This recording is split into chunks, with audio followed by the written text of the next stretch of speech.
Hey everybody, welcome to Impossible Coin, where what we're going to do today is something which is a little bit different. Rocky Hardy of West Texas, Deacon Somerset of Ohio, and me, your faithful host Brian Cartwright, are going to gather together, and we're going to talk a little bit about some holiday gift ideas. We just did that. We did that, Brian. We did that. Come We're on, done. Man. Oh. No. We're not in this time loop. This is not a time loop. Okay, I refuse to be in a time loop. All right, this is not how I want to live forever. Hey, this isn't how you're gonna live forever. Are you sure? I don't want that. It's gonna be like the endless summer arc of Haruhi Suzumiya, where like there's literally 8 or 9 episodes that are the same episode with like very slight differences. Okay. So hey everybody, welcome to Impossible Coin. I'm joined by Rocky Hardy and Tegan Somerset. I'm Brian Cartwright, and today we are joined by Big Sach. He does the music for us, and we're going to talk about a variety of different topics. And also our friend and game developer Joe Spiro is here. Yeah, so Tegan, I'm not telling him. I'm not going to do it. I'm letting you know. If you want to tell him, that's totally fine. I'm just not going to do it. I'm not going to tell him. Am I Joe Spiro? Do I get to be Joe Spiro? Do I get to be Joe Spiro then? I think he's like literally recording another show right now. Oh. Does that mean we're in the wrong timeline and Brian's in the right timeline? I don't think that's true. Are we straddling timelines? Tegan, I think we can just all come racer this one. Okay. I think there's a simpler All explanation. right. Once again, from the top. Okay. Here we go. Hey everybody. Take 3. Welcome to Impossible Coin. I'm joined by Rocky Hardy, history's greatest monster. Yes. And Tegan Somerset, history's loudest monster. What? She's history's greatest witch. I represent that remark. And I'm Brian Cartwright. And we are here today to sit down and spend some time with a figure in the industry who fascinates us. And we have a lot of questions for her. Welcome, Dave Lang. No, we did. No. That was like 8 months ago, man. All right, fine, fuck it. This is a regular episode. We're going to do the thing. This is what happens when we record 2 episodes in one day.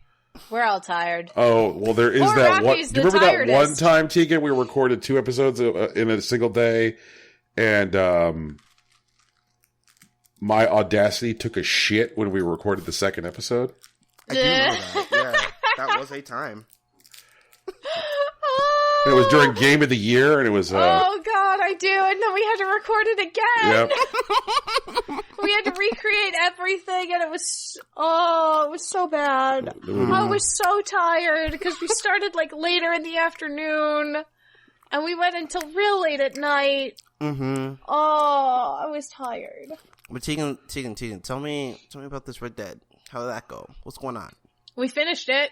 Okay. We finished Red Dead Redemption 2. Mm-hmm. And we finished both epilogues of Red Dead Redemption 2. Because why would 2 you have epilogues? one? Yeah, why would you have 1 epilogue when you could have 2 with hours of gameplay in them?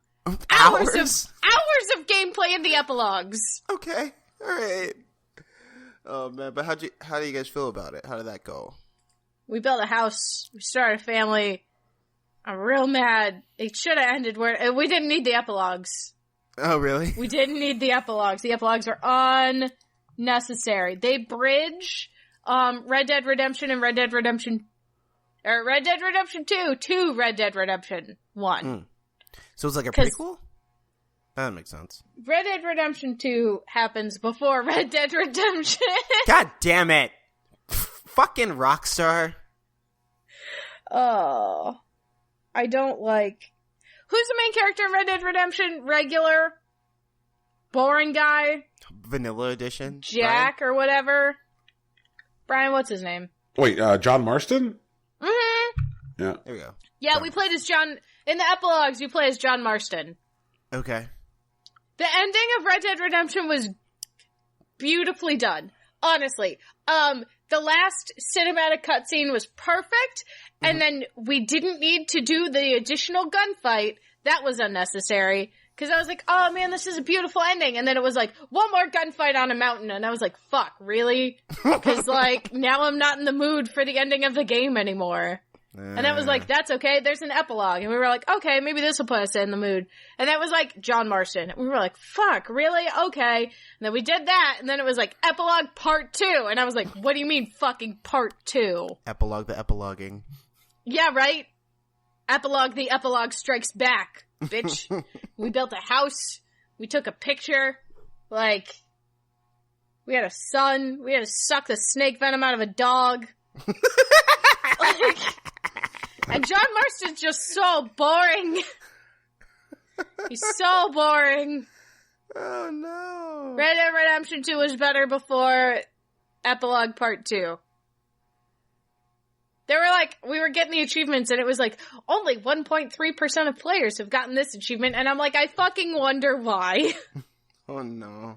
The horse in Kingdom Come Deliverance was better than any of the horses we had in Red Dead Redemption 2. Jeez, that's... Ooh, man. I'm throwing the gauntlets. That's intense. Brian, how's your horse experiences been? I didn't spend any time with Red Dead this week. You know, like, there were some times I sat down to play it, and I was like, I'd rather murder men. Yeah, okay. I'd rather murder men too. Did you see that the Golden Joysticks have already done their awards? I did see that. Did you see that Fortnite won Game of the Year? That checks out. That checks out. So we know, at least, with certainty, that Red Dead Redemption 2 is not going to win one of the many Game of the Year awards. One of them. But I think the fact that Fortnite won Game of the Year is more... over Red Dead is more interesting. Mm-hmm. Like, because last year we were all just like, Zelda's gonna win Game of the Year. Zelda's gonna win Game of the Year. In March, we were saying Zelda was gonna win Game of the Year. And now it's fucking November, and Fortnite won one Game of the Year award, and suddenly it feels like it's anybody's game. Anyone could win Game of the Year. I could win Game of the Year. I bet you could, Tegan. The Impossible Point podcast could win Game of the Year. Man, I wish Most that played. like gaming awards had like a realistic build up the way that the Oscars do, because you know, like they do like the Golden Globe and like the Screen Actors Guild awards and all those, and those build up to the Oscars. It's like a whole trail, but like Game Awards don't really do that. Like I don't think they're building to like one particular thing, and I think they should. You think we need a definitive Game of the Year, like, group? Like an E3, but for Game of the Year? Kinda. Like, I think there should be, like, one, like, big award where, like, this is the industry standard, and, like, the other ones are kind of, like, building up to it because they don't... Rockstar Games would never fucking win it. Oh, no, Bethesda would never fucking win it. Never mind. Yeah, no, they'd never win it. They'd be like, your games are too buggy, you can't compete. There's like a bug requirement. That would be hilarious. A minimum bug requirement. Brian, you were saying a thing. I guess regarding award shows, I feel like the industry is married to two things too closely in order for us to get what we want there, Rocky. The idea of like a awards trail. I think the industry is too married to awards shows being used for marketing purposes. Sure. And then the stuff which is not for marketing, oftentimes being done in private amongst like, you know, a jury of peers. Like, okay, we here, the game industry, are going to privately celebrate ourselves. And because we're not trying to actively sell anything in this moment, we don't necessarily need to like invite in cameras. Like we'll see stuff sometimes from like, you know, DICE Awards later, but you know, which is like the industry examining itself, which is probably the closest analog to the Oscars. But the stuff which isn't that is like very often like, I know that we make fun of the video game awards, you know, like they come out there like world premiere, and you're like, oh, what the fuck is this? And you know, the Chic Hydro bot and the whole bit. I think that they need to probably get to a point where like the value of an award show is the award show, not how much it can advertise to you V-Bucks or whatever the fuck. Mm-hmm. So who knows? Maybe we'll get there eventually. I think it's increasingly less likely because video games are a medium which came of age after television was at its most powerful. You know, the difference with like music and film and television is that like people were still trying to like fill a bunch of live hours on TV.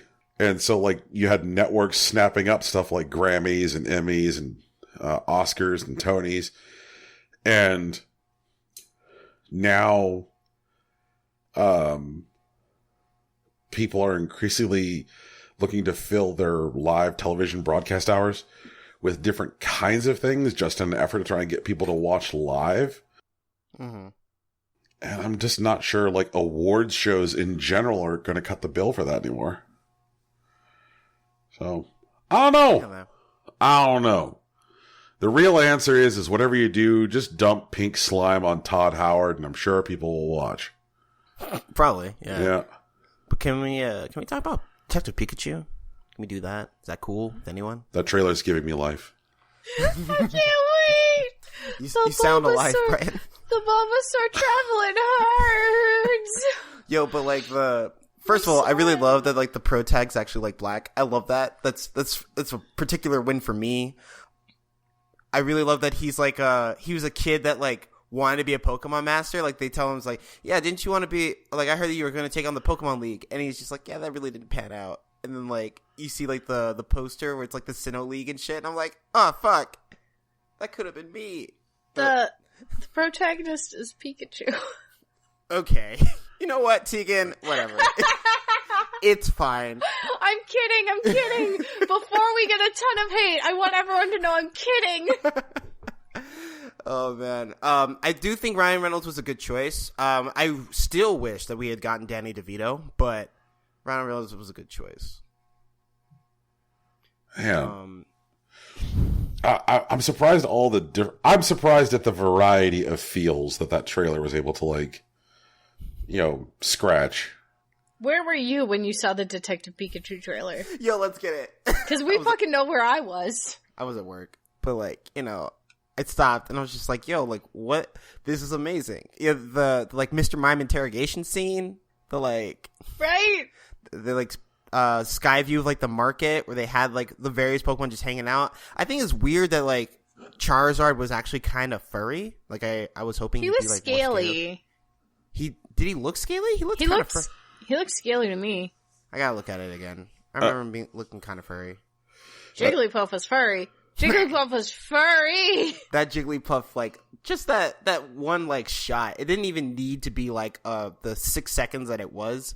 Like, if they had just, like, put that single frame, just, like, mixed it in there, that would have been enough for me. The angry puff face? We mean the angry puff face. Yes, we do. I felt like, that...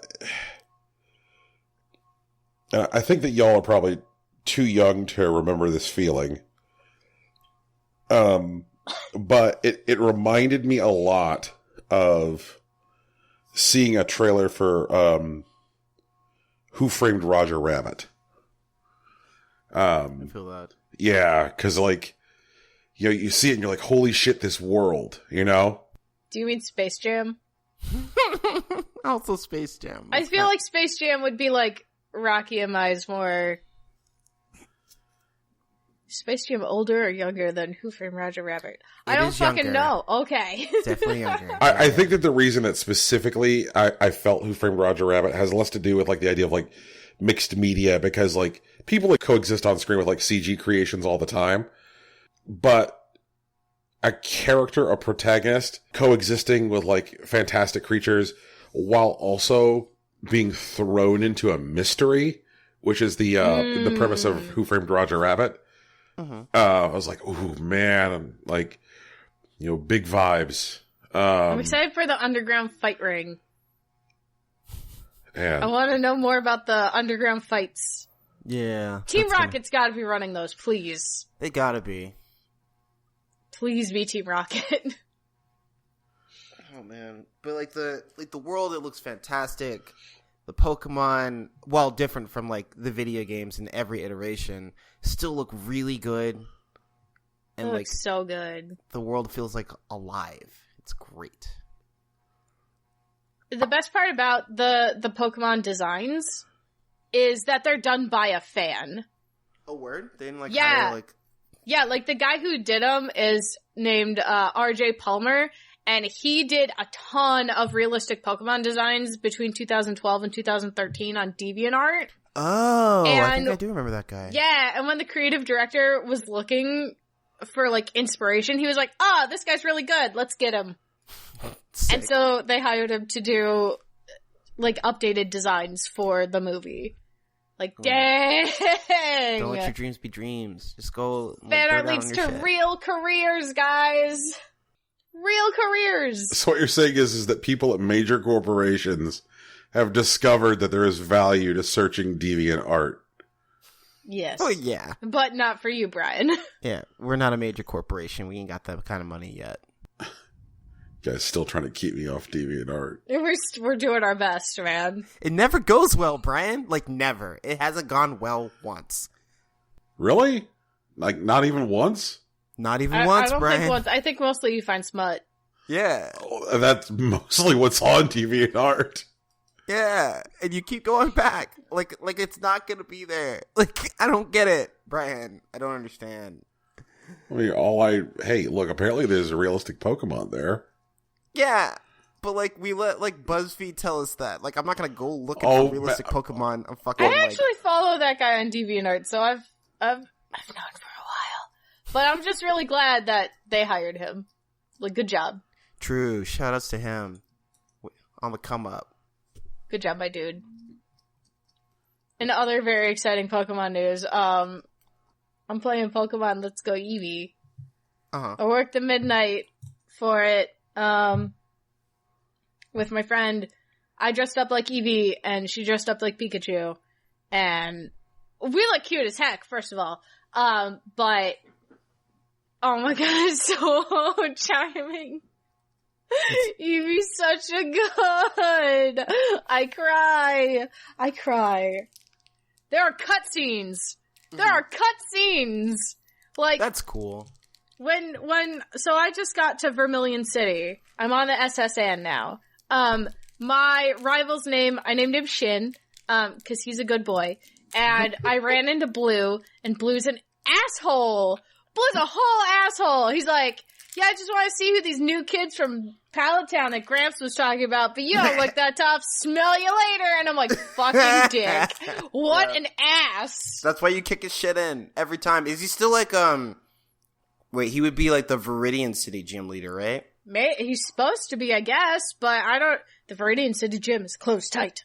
Again? Alright, Yeah. sure. Well, no, yeah, like Team Rocket's, this is the rise of Team Rocket. Blue's like wandering around. But This is like between Red getting his Pokemon and Blue becoming the gym leader, it seems. Okay. Cause like Blue's still like traveling and stuff, and it's Okay. just me and Shin, and we're like, Shin's so good. He's just like, hey man, like, thanks for helping me out. Here's some revives and stuff, and I'm like, neat. Well, that's And cool. I was like, hey, Those I are got an extra. expensive. Yeah, and I was like, hey, I got extra ticket for the SSN from Bill. You know, that Pokemon that you freaked out about that was talking. And he was like, nice, okay. We're like buds. We help each other out. It's good. But, like, the whole thing where, like, you turn on the computer and, like the Nidoran comes out and then, like, Bill comes out of the Pokemon thing, like, that's a cutscene. Like, you touch you go over to start the thing, and it turns into a cutscene, and it looks so cool. That's cool. This game is so cool. I love it. It's a good time. I'm happy for you, Eevee's so Teeks. good. Eevee's good. I can carry 1 billion D Pokemon with me. Oh, right, because, yeah. You got the Pokemon box in your bag. You can just carry Pokemon. You can flip them in and out of your team as you want. you transfer him to the Pokemon professor and he gives you candy in return, but he doesn't give you Pokemon candy. He gives you like candy based on the Pokemon's highest stat. So like he gives you speed candy and defense candy and stuff like that. And then you can give those candies to your Pokemon. It's neat. That's interesting. Yeah. I got my 3 starters. I got my Eevee. I have a girl Eevee. I got girl Pikachu in the wild. I'm doing well. I'm enjoying it. It's so cool. It's fun! I got my Pokeball accessory. It's great. It's great. How is that, like, really controlled? Because I heard good things. So, it's really easy to use. The button in the center is also how you walk around. So it's also like a tiny joystick. Okay. That you can tilt. Your B button is like if you push on top of the Pokeball, that'll be your B button. And if you click in on the thumbstick, it's your A button. Okay. All right. And then you just throw the Pokeball. Like it's really intuitive and like it shakes in your hand. It's got the rumble feature, so it'll shake in your hand as the Pokeball on screen is shaking. That's dope. It's so good. It was worth. I'm enjoying it. And it's an excellent cosplay prop. Because it's the same size as the Pokeballs on, like, the belts of trainers. I hope that, like, one day we actually do get the technology where, like, we can click in the Pokeball, but it expands like it did in the show. I always wanted to do that. Dude, that'd be great. Yeah. Well, one day. Can I keep my pet in a Pokeball? And then they'll never die? Then they'll never die. Oh, God. Like, I want to turn my pet into Data so that they never die. Also, Pokeballs are supposed to be really comfortable on the inside. That might be propaganda. If it's love propaganda, my cat. I apologize. I just want to be able to take my cat with me to work and pull him out of the Pokeball when I need him to give me snuggles. Oh. Gross. You don't want to do a fight ring in the middle of a basement somewhere with your pocket pet, Brian? No. No, not at all. He's not a trainer. Yeah, I'm not going to get on your Poke train. Yeah, it's okay. Just saying that, like, you know, kitties and doggies have more reasons to live than being there for our amusement. So the idea of keeping some cat in a ball until I want to pet him just seems like... I just want to take him into work that way. Yeah, that way I don't have to worry about him running around the car. Because like it's not just like an empty ball where the Pokemon like sits. Like it's like a miniature room with like amenities and shit. Yeah. Propaganda. I pull him out and pet with him. I mean, it might be propaganda. Pokaganda. But that's the way that it's been like explained for like the past like 2 decades. Yeah. I just hope that in Gen 8 of Pokemon, we finally find out what the fuck is in the Gold Silver Ball. The one question that's never been answered. If Pokemon Let's Go visually looks anything like what the next Pokemon game is gonna look like, I'm fucking hype. It looks so nice. I'm really interested in that. Like, I hope, like, the full mainline game that they're supposedly developing for Switch ends up being, like, a full, like, 3D project. Being able to, like, choose what Pokemon I run into in the field is so nice, too. Like, because the Pokemon just, like, show up out of the grass and you gotta run into them. So you can see what you're gonna be fighting. Yeah, I actually like that form of interaction with, like, the world as opposed to, like, random battles. Like, I like that more games are taking random battles out of the equation. I mean, it's still random, like, what will pop up. It's just, you don't have to fight it if you don't want to. Right. Like, that's what I mean. Like, as opposed to, like, oh, you're in some grass and the screen's going to spiral out and here we go. And it's just like, oh, shit, what? Right. So, Battlefield 1 players did a ceasefire for the 100th anniversary of the World War I Armistice Day at local time, 11 a.m. local time. And that's cool. Yeah. Like a small little moment and whatnot. Nerds. What? Yeah, man. Like, yeah, come at me, nerds. Brian. History nerds, that's still cool. He's trying to trash me for being a nerd. Have you met me? Like, I didn't say any of us. I no, didn't say you that. haven't. We're strangers on the internet. Fuck. That's true. That hasn't happened. Fuck, I'm sorry, Brian.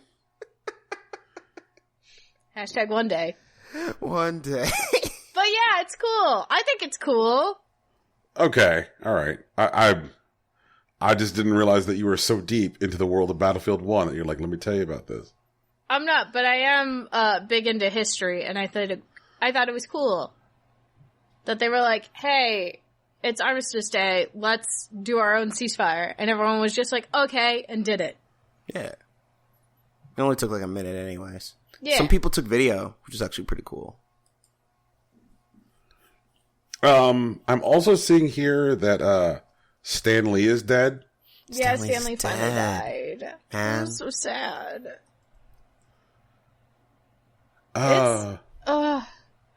Stanley died, and then the Detective Pikachu trailer dropped. Or no, the Detective Pikachu trailer dropped, and then Stan Lee died, and then the Toy Story 4 trailers dropped. And it's like, I don't know how to feel today. We're all mixed up. I don't know how to feel today. It was hard. It was a rough day, Brian. Man. So He's apparently already recorded his next, 2 or 3 cameos. Mm-hmm. So then it'll be really sad when we see him. Yep. So how long will it take for people to, I guess, get to a position where they're comfortable getting into, I guess, the more complicated parts of Stan Lee's legacy or the less savory parts of Stan Lee's legacy? About 3 First years. anniversary of his death. Oh, not Tegan, not at the speed of internet. Well, not at the speed of internet, but I think that's when there's going to be there'll be a documentary thing that people will watch. It'll be on the anniversary of Stan Lee's death, we explore his life. And then they'll go into all the sketch stuff.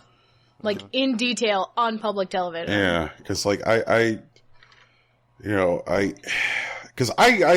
would have thought, just because the way the internet works now, that I thought for certain somebody was going to be out there right up front being like, hey, the way Stan Lee treated his employees at Marvel was maybe not the best. That's already happening on Twitter. Yeah, I was going to say I'd give at most 2 weeks because I think a week or two, a week and a half maybe after the KDA video came out, the person who designed Akali and was responsible for animating her came out about how he was fired immediately after the video came out.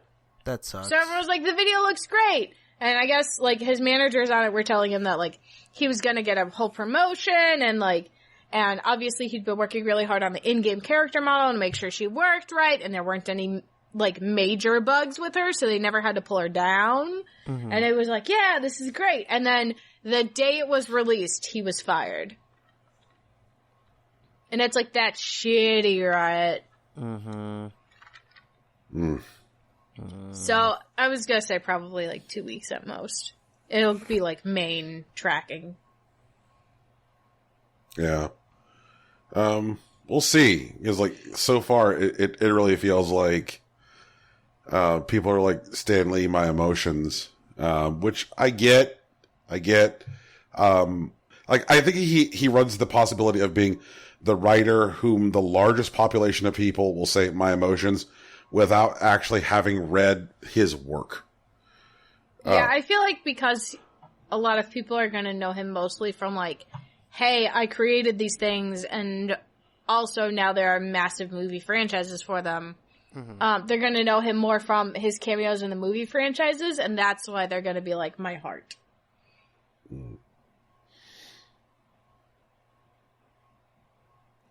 Rocky.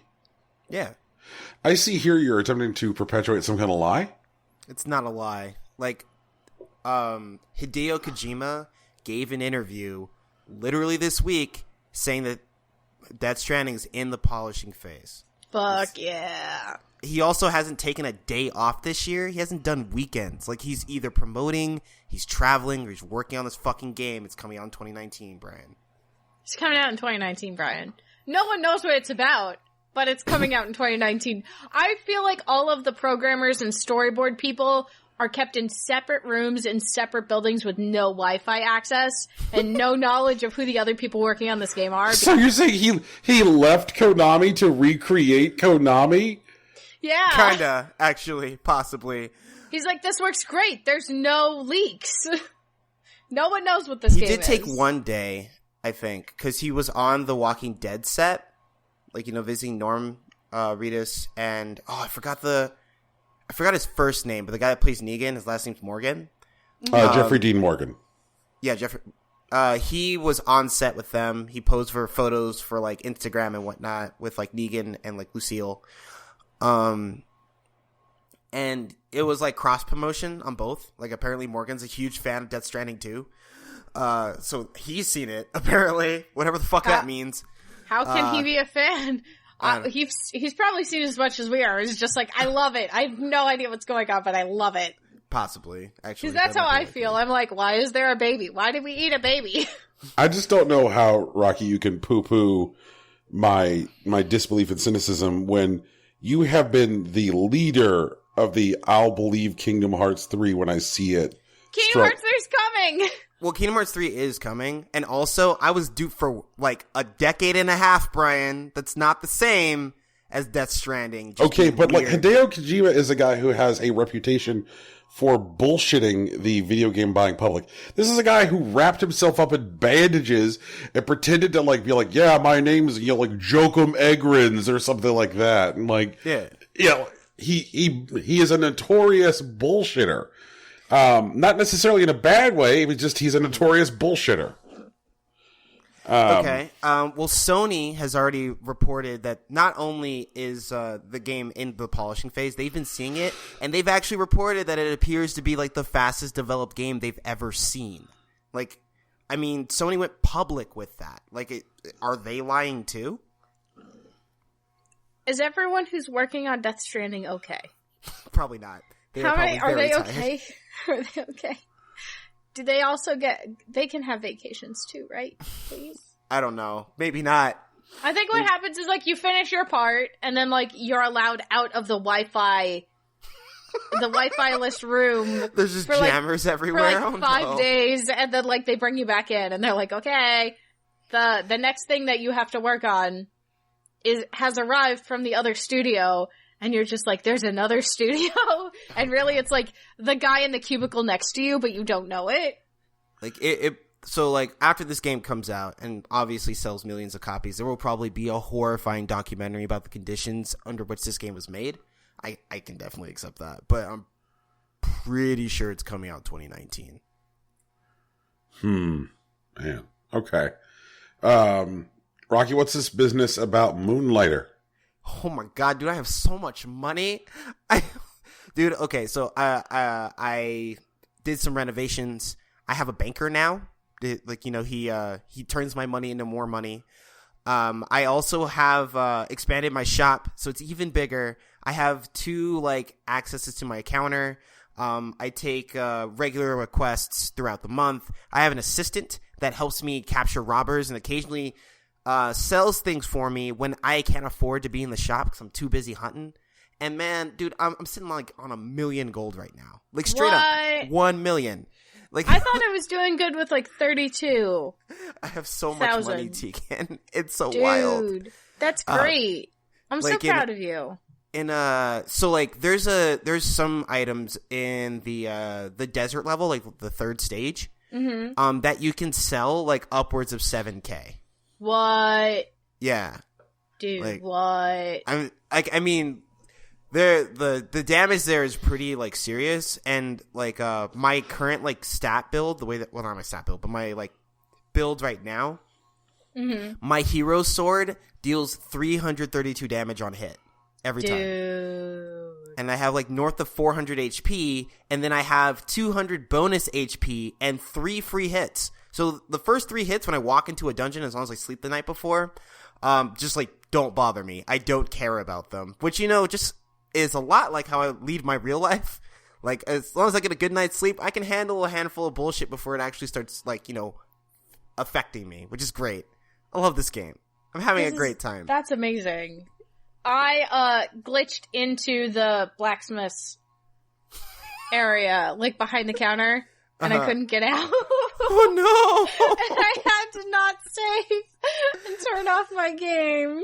I'm sorry, T. I got stuck. I have photos. Don't worry, I took a couple screenshots. But like, I can, if you get in behind the blacksmith's counter, you can walk on top of his house, like on the roof.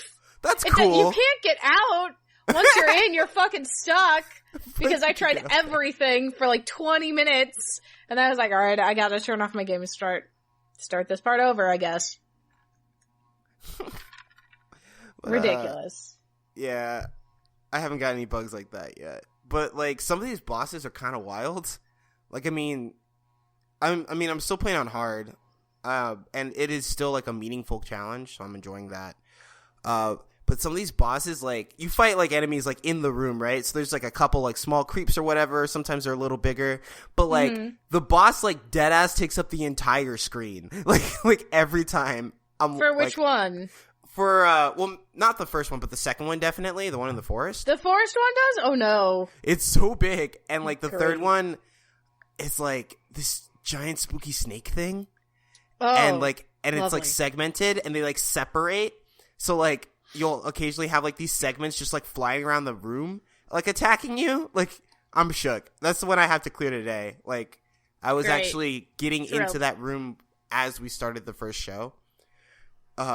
So I'm excited. I'm having so much fun with this game. I can't wait to see what kind of goofy shit I get for beating this boss. Like, how much am I going to sell it for? 20K? 25? Maybe 50? Who knows, man? I don't know how much to sell all the stuff I got from the golem boss. Can I fight the golem boss more? No. Like, if I go back down, is he gonna be there? No? Okay. No, it's just a bunch of enemies, and when you clear it, well, like, when you walk in the room, there's, like, 3 treasure chests, right? And, like, they're sinking, like, in the, like, the acid that they do. Yeah. And if you clear all the enemies, then, like, you get all 3 chests, and, like, there's, like, the chests are of varying rarity, and the higher the rarity, the faster it sinks. Gotcha, okay. Yeah.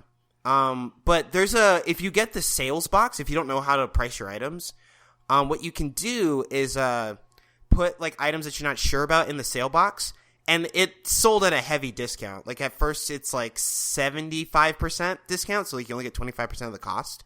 But you'll get 25% of the cost, so you can like math it out to find out what the reasonable price is, because you don't have to set those.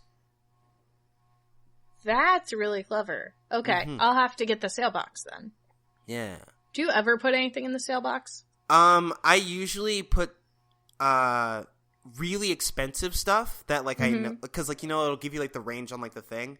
Right. So I had a couple of items that were somewhere between like 3K and like 12K, and I was just like, fuck, I have no idea where to price these. And I put 2 items up, like I put a bundle, like a full set of 5 at like 3,500. Like, this seems reasonable, and I get like the coin eyes, and I'm like, fuck me, never mind. Like, and then I put it in the thing, and I found out like its retail price is something like 8K. So like, I definitely undersold it. So, and now my sale box is upgraded, so I get 50% of the cost, which like simplifies the math and makes it so I get a bit more money whenever I do that. So I tend to put like one instance of really expensive shit in the sale box so I can figure out the actual price. Huh. Can you get it out of the sale box? Or no? Yeah, you can get it out of the sale box. But the thing is that when customers walk by, like, they'll pick it up and then they insta-buy it. They don't like carry it to the counter or anything. Oh, okay. Yeah. So I gotta put it in the sale box before I open the shop. Yeah, I mean, you can put it in there while it's open. Like, that's not an issue. And most, like, NPCs tend to check the sale box before they actually check the counters. Okay. Yeah. But outside of that, like, I'm actually crafting weapons a bit more now, too. Like, I just have them, like, lying around. Because while it is, like, potentially easier if you have a lot of money to just buy this stuff from the competing shop, it is like overpriced, and I'd rather run through the dungeon anyways. Although like now with like the customer requests, sometimes I don't have those days. Mm-hmm. But the assistant helps because sometimes I'll just dive the golem dungeon real quick if I don't have to like complete a request, and then take my night dungeon run into like whatever I'm actually doing. Gotcha. Okay. Yeah. Rocky, what's this business about Tinder? Oh, okay. So, I read an article in The Atlantic. They talk about like why young people aren't having so much sex. It's a whole thing. It's a pretty good read, but it's super long, like 4K words. But in there, they talk a little bit about Tinder, and they that led me to do a bit of research. It turns out that while Tinder reports that they have 1.6 billion right swipes per day, they only tend to make about 26 million matches a day. And so I chopped up those numbers, and it turns out that, like, out of all the swipes of all the people saying, yes, I'm interested in this person, only 1.625% actually end up being matches. So it's a literal waste of time. It's actual garbage. Delete it off your phone. In fact, most people that actually use Tinder aren't using it to like make matches or even to hook up anymore. It's mostly either a diversion or as a slight ego boost, where like you either like people who are having success aren't really trying to talk to everyone. They're just like trying to like, oh, this person's interested in me. That's cool. Like with no intention of like actually like meeting or talking to anyone. And there's a really good quote actually from that article where like the male experience of Tinder is mostly like shouting into the void, and the female experience of Tinder is like looking for a diamond in a sea of dick pics. And it's just like, jeez. Neither of those are places anyone wants to be. Like it's a useless app. It's actual garbage. Get rid of it. So Tinder is something that you and I talked about, Rocky, I think as long as we've been podcasting. Yeah, it's come up a couple of times. And I have to wonder, have you reached a point now where you believe that Tinder is unwinnable? Unwinnable? No. It's just like the people that are good at Tinder are already good at dating. Like people who are already like incredibly attractive or like very funny and shit like that. Those people are already going to do what they were going to do in a bar anyways. Okay. Like, but people who are like trying to expand their dating pool or like look for someone to like legitimately match with, like people like or just people already out in the world that aren't doing so great anyways, Tinder is not going to help them. I cannot argue with that. Yeah, like Tinder, all it's doing is like, you know, expanding like the dating pool gap. You know, the people who are already getting attention are just getting more, and the people who don't are just wasting their time. Man, well, that's depressing. Yeah. What's this about Germany? One of the departments in the German government has set aside a fund to attract game creators. It's not a lot, honestly. It's like $57 million, like 50 million euros. And they've also relaxed standards on certain iconography and symbolism in games. Like now they're able to like use like Nazi imagery, which sounds bad, but it's already been that way for film and books, and games have just been like the last bastion of that. So it's more about like opening up the creative process for game developers and increasing a fund to like allow for grants for people to show up and make games like France and Canada does. So like if you're a dev and you're potentially interested in working in a new space or maybe scooping up a little bit of that grant money, Germany might be a place you might want to add to your research list. Yeah. I know that Germany is doing a lot to try and bring in foreign businesses right now, from several different industries into the country. Like, I know that they're heavily targeting sports leagues as well. I believe it. Yeah. So I think it's interesting. It's definitely something worth watching.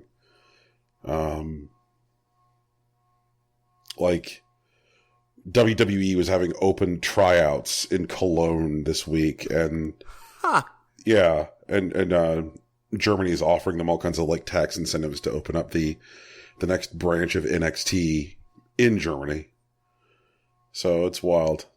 Oh, did you see? I saw a trailer for like a movie this week where like this like brother and sister are trying to like be pro wrestlers. Oh yeah, it's a biopic of Paige. Yeah, It's movie's Fighting with My Family, and it's the story of Paige from WWE.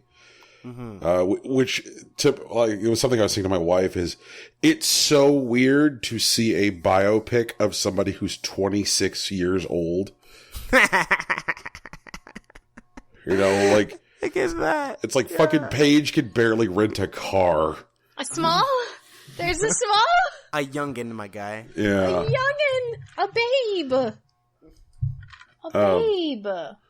but I'm curious to see where they'll end that movie because, like, depending on where they end the movie, like, you know, like I'm just curious as to like how that movie ends because depending on where you end a movie about Paige, like. It's gonna have like either a rough ending or a happy ending, but it seems like a fun movie, so I'm assuming that they're gonna like run the story until like maybe she's general manager of SmackDown, because the point where she like hurts her neck and can't wrestle anymore, it'd be like, and now the super bummer ending. And I can't see them doing the super bummer ending. So Yeah, probably not. No. yeah. But that looks like fun. You know, I'm looking forward to seeing like Nick Frost and like the trailer looked fun. So Yeah. Show up here interrupting the Rock, dude. I love it. Yeah, all the way in. Oh man, but Brian, you know what looks fun? Fucking Final Fantasy 14, man. They announced a new expansion. It's coming out this summer, which is an excuse for me to catch up and do all the Savage raids. And they're going to add Blue Mage finally. For people who aren't like super into Final Fantasy lore, Blue Mages are mages that specifically use monster abilities as their attacks. Mm-hmm. And here's hoping that Blue Mage is actually like a new tank job. Because like I think that would be the most simplistic way of implementing that kit. So like they just like have a taunt and they take monster abilities. And then once they get the monster ability, they're able to throw it back at the monster. Because, like, healers aren't really supposed to get hit. And DPS jobs are also not supposed to get hit. And I don't want to play with a blue mage DPS who's just getting blown up in the background because he hasn't gotten this fucking skill yet. That sounds dumb as shit. And I think more of Yoshi P and his team to make something that works a bit more efficiently. So here's the hope in the blue mage is a new tank job that's coming out. Shadowbringer is, well, like the Blue Mage is supposed to come out a few months in preparation. It's not tied to any other job, like, what was it called? Dark Knight, I think. So it's just going to be like a brand new job you can just take from nowhere. Oh, or like Samurai actually was kind of the same way. And when you get it, you can grind it out to level 50. And then it'll like expand the level cap as the sooner that we get to Shadowbringer. And man, it looks dope. And they're adding a bunch of other new stuff. They're increasing some of the raids. They're adding new characters. It's going to be a new storyline. Apparently, the pro tag is going to be like the Warrior of Darkness now, which sounds like edgy nonsense, and it might be, but it might be cool. And I love that game. I just don't play it enough because the grind gets to me. But it's so weird because like last week we had this news about like Final Fantasy products being canceled. Yeah. I just have to remember that like Final Fantasy 14 is a business unto itself. True. And like whether or not like Square Enix is, bullish on Final Fantasy 15, DLC has nothing to do with the fact that like Final Fantasy 14 continues to be a thing that just prints fucking money. Yeah, maybe they move staff over there too. Like I would honestly believe that. I could see that. I could see that. No, but I mean Yoshi P does like really great work, man. So I don't know. I don't want to put that on Final Fantasy 14. I'm perfectly comfortable just putting it on Square Enix because like more often than not they do suck, and I won't apologize for that. But I'm really hyped about Shadowbringer and Blue Mage because we've been asking for Blue Mage for like years. And like we got Red Mage before Blue Mage, which I understand Red Mage was simpler to implement because White Magic and Black Magic was already in the game. Mm-hmm. But like Blue Mage is like the weird shit. And like it's showing up. Like I can't wait until we get more weird shit. Yeah. What's going on with you, man? I have been murdering a lot of men. All right. Oh yeah? Yeah. Did you stream? I don't remember if you streamed. I did not stream last night because of fucking bullet point number 2, but we'll get to that. Okay, for sure. But I have been playing a shit ton of Hitman 2. Is it a blast or is it a blast? Oh my god, it is so fucking good. Like it's I think that's something that sometimes gets lost on people is the appeal, and I don't think this will get lost on you guys because you're Pokemon fans, is the appeal of incremental improvement in games. Mm-hmm. Mm-hmm. I think a lot of times people like get caught up in the idea of like demanding a revolution. You know, like, oh, like this, you need to fundamentally change. And you're like, look, sometimes people have just got it figured out, you know? Like, sometimes they know what the fuck they're doing. Right. And you just gotta let them do. And, you know, you're like, I can think of like incremental things I'd like to see improved. But like, they really did get to a point, you know, with Hitman in 2016 where like, you know, the formula was good. You know, they knew how to make that fucking chili. Like, it was delicious. Stick your paws in my chili. Oh, fuck. And God, and the stuff that they've added in the new Hitman just like absolutely perfects that formula. You know, it takes like an already great formula and it doesn't do anything drastic with it. But like, you know, one of my favorite things has been the idea of like being able to use foliage for cover, which while is certainly nothing revolutionary in the context of video games in general, is something which, just based on the way Hitman works, has been something that like Hitman has not been able to really effectively implement before because it would break so many other things in Hitman. Mm-hmm. So that's been a lot of fun because like learning how foliage works in Hitman, doing stuff like, I'm going to strangle this man and then I'm going to drag his body into the bushes because the bushes will hide his body just as effectively as it would hide me if I was sitting in them. Yeah. But also discovering like the downsides of stuff like that. Like, oh, when I knocked out this guy who was carrying a key card I needed to get into that basement, I knocked him over in the bushes, meaning I can't find the fucking key card now.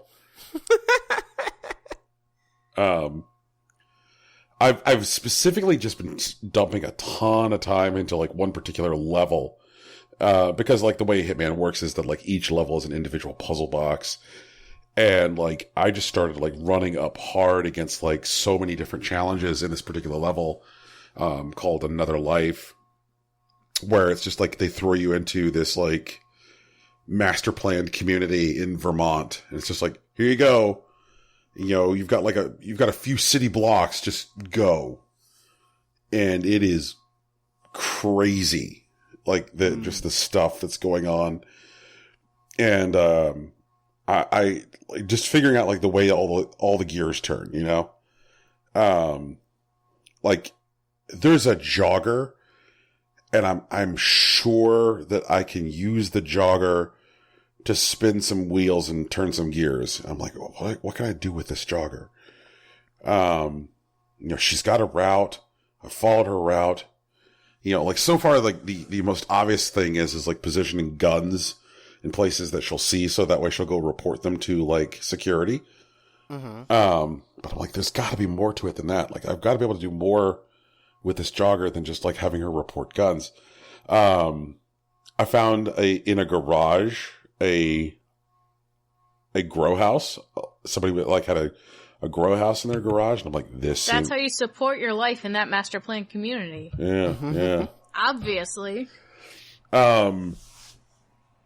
And like there is in the game, there's been like these, like televisions in various levels, like reporting news, and they're filled like in references to stuff that's happened in like previous Hitman games, or even stuff in this Hitman game in previous levels. And like, man, and one of the news stories that's getting covered in the in-game televisions is this like serial killer that hasn't been caught in Vermont. And I'm wondering, like, almost certainly somebody in the level is that serial killer. Otherwise, it wouldn't be positioned in the game. Right. Which makes me like want to explore the houses and follow every character's route and figure out like who is the serial killer, because then I want to fucking murder them. Okay, so one of the targets in this level, and like I just want to tell you like a moment of like the game giving me that good stress, is like there's this guy who's like this incredibly old KGB operative who was also secretly an operative for an organization called Providence, and he was the first, he was the first Providence constant. And so like I'm there to kill him because he is also the guy who authorized and funded the evil experiments that created Agent 47. Oh, okay. And so he's at this point, like, late 80s, early 90s, and he's this tottering old man surrounded with, like, infinite levels of security. And I come to his front door dressed up as his day nurse, like, knock, knock, like, hi, I'm here, old man, to give you a medical check and all this good stuff. And knock, knock. And so, like, Show me the booty. And so, like, when I come in and, like, people are like, you don't look like the day nurse. And I'm like, this is Hitman, whatever. Like, they're just going to go for it. His chief of security takes me aside and is like, you don't get time alone with Janus unless I know who you are. And I'm like, okay. I'm like, where's this going? He's like, you're going to go in this room. We're going to lock the door and we're running a background check on you. And if things don't, turn out well with that background check, you're not going to like it. At which point a fucking countdown timer appears on the screen and they're like, time until background check complete. And so at that point, every room in the house, except for the one they lock you into, becomes trespassing. And so it's like, oh my God, if you leave this room, all the guards know that you're trespassing. So it becomes getting back to Janus, who doesn't know because he's, the tottering old man sitting alone in his room at this point. So getting back to Janus and then killing him all unnoticed and then getting out of the house somehow from inside of a locked room. That's cool. Against a timer. This sounds amazing. Yeah. This sounds so good. Yeah. You gotta stream that, Brand. Oh yeah. I'm definitely gonna hit some today.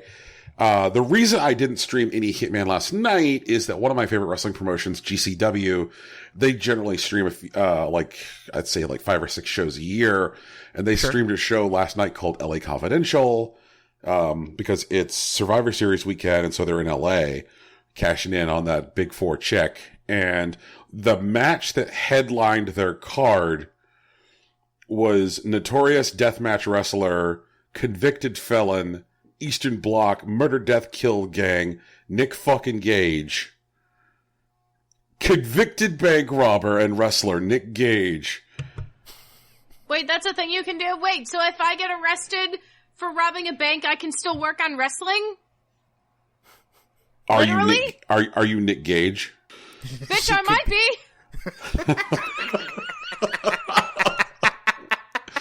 Oh, that's so good. It's so good because I am very small. You'll get there, Teagues. One day. It's just one training montage. So, Nick Gage versus David Arquette. Mm-hmm. Yes, 47-year-old actor, David Arquette. David Arquette, loves wrestling, and he's always loved wrestling, and, he did some stuff with WCW, way back in the day. And so he's kind of been on this, weird, David Arquette redemption tour, because there's been people who for years have been the reason WCW failed, the final nail in the coffin was David Arquette. And so David Arquette's been out here, training and then, working indie shows. All right. And so it's like David Arquette gets booked versus Nick Gage, and I'm like, holy shit, like, how is this gonna fucking go? I'll tell you how it fucking went. David Arquette was #1 trending term on Twitter at about like midnight last night. Oh, okay then. Followed closely by Nick Gage. Wow. Like, so it turned into an actual deathmatch wrestling event. Like, I thought it was going to be a squash or just like something like simple, like, haha, Nick Gage beats David Arquette real quick and then it's over. Oh no. Oh my God. Like, fucking, it was the realest fucking deathmatch wrestling shit I've ever seen. Like, when I saw Nick Gage get out a fucking pizza cutter and use it on David Arquette's head, that was the one. Yeah. Deathmatch, Tegan, there's wrestling I would like for you to watch, but there's also wrestling that I would like to keep you away from because I think it will scar you forever and then you'll never want to watch wrestling. The wrestling I don't want you to watch, Tegan, is deathmatch wrestling. Okay, yeah, that sounds about right. So, first, like, there's a point where he, like, you know, he kayfabe knocks out David Arquette, so he's like sprawled out in the middle of the ring. At which point, Nick Gage goes backstage, comes back out with several bundles of fluorescent light tubes, and proceeds to start smashing light tubes over David Arquette's head. No, what? Really? You know, I mean, that's like classic deathmatch stuff. But so he goes for the deathmatch move where he starts trying to like cut into David Arquette's forehead with a broken light tube. Arquette gets scared and leans back. And because he gets scared and leans back, that means that Gage, who's had control over the light tube and cutting into the forehead, means that like the light tube now goes where the forehead was. And so he stabs David Arquette's jugular with the fucking light tube. So there is blood absolutely fucking everywhere. So like Arquette gets up and starts just walking away because he's got to go hospital now. Like there's just like blood pumping out of his neck. Arquette then walks back to the ring in this condition, and Gage is like, I guess you want to do the finish and then you'll leave. It's so at this point, like Gage tries to do the finish, at which point what they call in wrestling when you start to try and hurt somebody for real is called shooting on them. Right. At which point fucking David Arquette shoots on Nick Gage. He like smashes him as hard as possible with a piece of a broken door and a chair. And like there's David Arquette pinning, like not like a pin, but like holding Gage down on the mat. Like one hand on his own neck where the pumping blood is coming from. The other hand like around Gage's throat trying to choke him out. And you're like, holy fucking shit. What? It was just, I've never seen anything like it. It was a thing that like it was like somebody who was obvious, like it was obvious that David Arquette was like very in over his head and didn't really know what he was doing and shouldn't have been doing that kind of match. And that's part of the promoter's fault for like booking Arquette into that kind of situation. But, you know, when you're in a ring and things aren't going good, there are lots of discreet ways to let the guy know that you're wrestling. Like, hey, this ain't going good. We need to wrap this up. I actually, I have a tweet from David Arquette from last night, about 10 hours ago. I mean, he got stitched up, so he's okay. But he also says, turns out death matches aren't my thing. He says. Yep. Ironically enough. Oh, man. But I guess he found that out after fucking shooting on Nick Gage. Like, it was the weirdest. Like, I don't even know.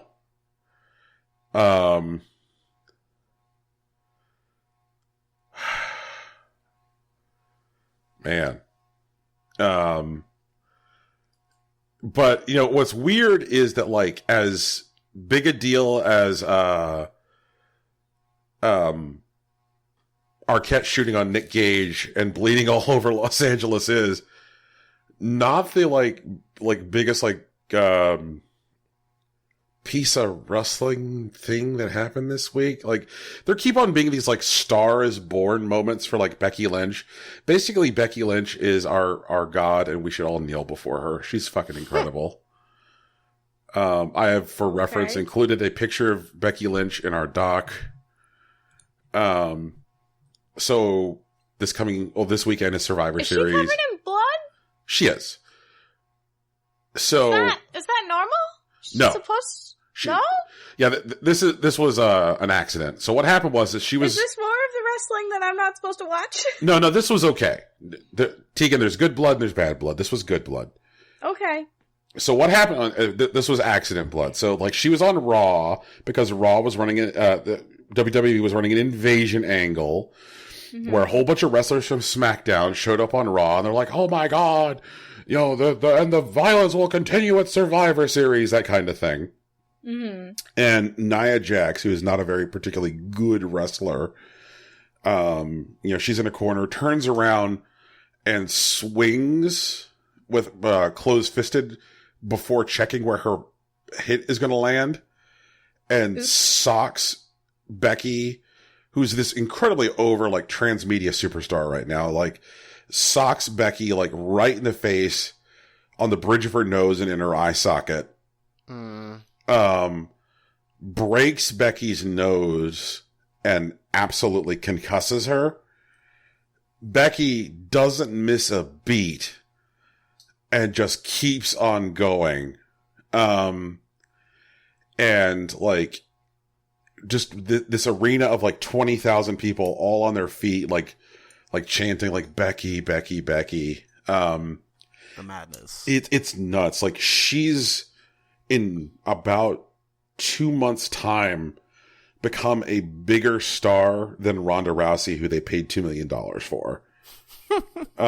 She's like John Cena big. She's Stone Cold Steve Austin big. It's fucking ridiculous because like I can't ever think in my lifetime of a woman who has become like the face of a wrestling promotion. Like she's the biggest deal they have going right now. And she was supposed to fight Ronda Rousey at Survivor Series. She can't because she's concussed, so she's not cleared to fight right now. But what that means is that they are moving the Ronda Rousey versus Becky Lynch to WrestleMania next year as the main event. Oh. That's so huge. Yeah, so it'll be the first time WrestleMania is main evented by women. And it has everything to do with like how big a deal Becky Lynch has become. So, like, Nia Jax appears to have accidentally punched through a glass ceiling. Amazing. Yeah. I've accidentally punched through the glass ceiling. Amazing. Wow. Yeah. So, like, I would say that, like, just to kind of, like, get an idea, it's just, like, the magic which is this woman. Like, just pull up some, like, YouTube clips of, like, Becky Lynch from, like, the last few months. You know, either her matches or her promos. Or even just fucking checking out her Twitter. Like, you will be ready to kneel before your queen just checking out her Twitter. Absolutely spectacular. It's a bummer that I won't get to see her fight on Sunday, but, like, it's amazing that there is no fucking limit in this world that she can't turn into lemonade. You know, gets her nose broken and that raises her already stratospherically high profile even further. Absolutely spectacular. I can't think of anybody who just keeps on going like, you know, people who you think have broken out and made it big. And then they keep on having moment after moment. They're like, oh wow, now I guess you're a big deal. Now I guess you're a big deal. Like, Jesus, like, I don't know when she can stop raising the stakes. It's incredible. Like 10 minutes. She can't be stopped, Tegan. Yeah, I don't think there's any stopping Becky Lynch. Oh, man. But yeah, I'll be hitting some Hitman 2 streaming this weekend. Didn't do it last night because I had to watch fucking David Arquette and Nick Gage almost murder each other on accident. Yeah. I went through those gifs, man. That was some shit, man. That shit was wild. Yeah, absolutely fucking nuts. You saw some of the light tube stuff? Yeah. Wow. No, I saw, like, Arquette, like, after the match, and I saw him go back in and force, like, Gage to pin him. That was Yep. some shit. Yep. It's fucking crazy. Like, if you had told me that the GCW show was going to be like the #1 trending thing on Twitter because David Arquette was going to shoot on Nick Gage, I would have said, like, you're a liar. You're an abusing liar, but you're a liar nonetheless. But who knows? What a time to be alive, Brad. Yeah, 2018. What a time to be alive. Ugh. The time to get your jugular punctured with a light tube. Oh, God. Let's get this news, guys. Y'all want to talk about some news? Yeah, news. I'm in.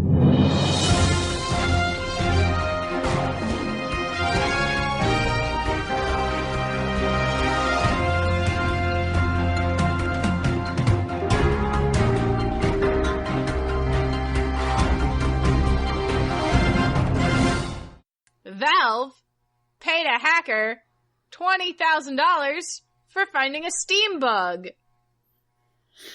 What? Yep. Okay. Yep. Right. The hacker in question, Artem Moskowski, came across a glitch that allowed him to generate thousands of free keys for any game on Steam.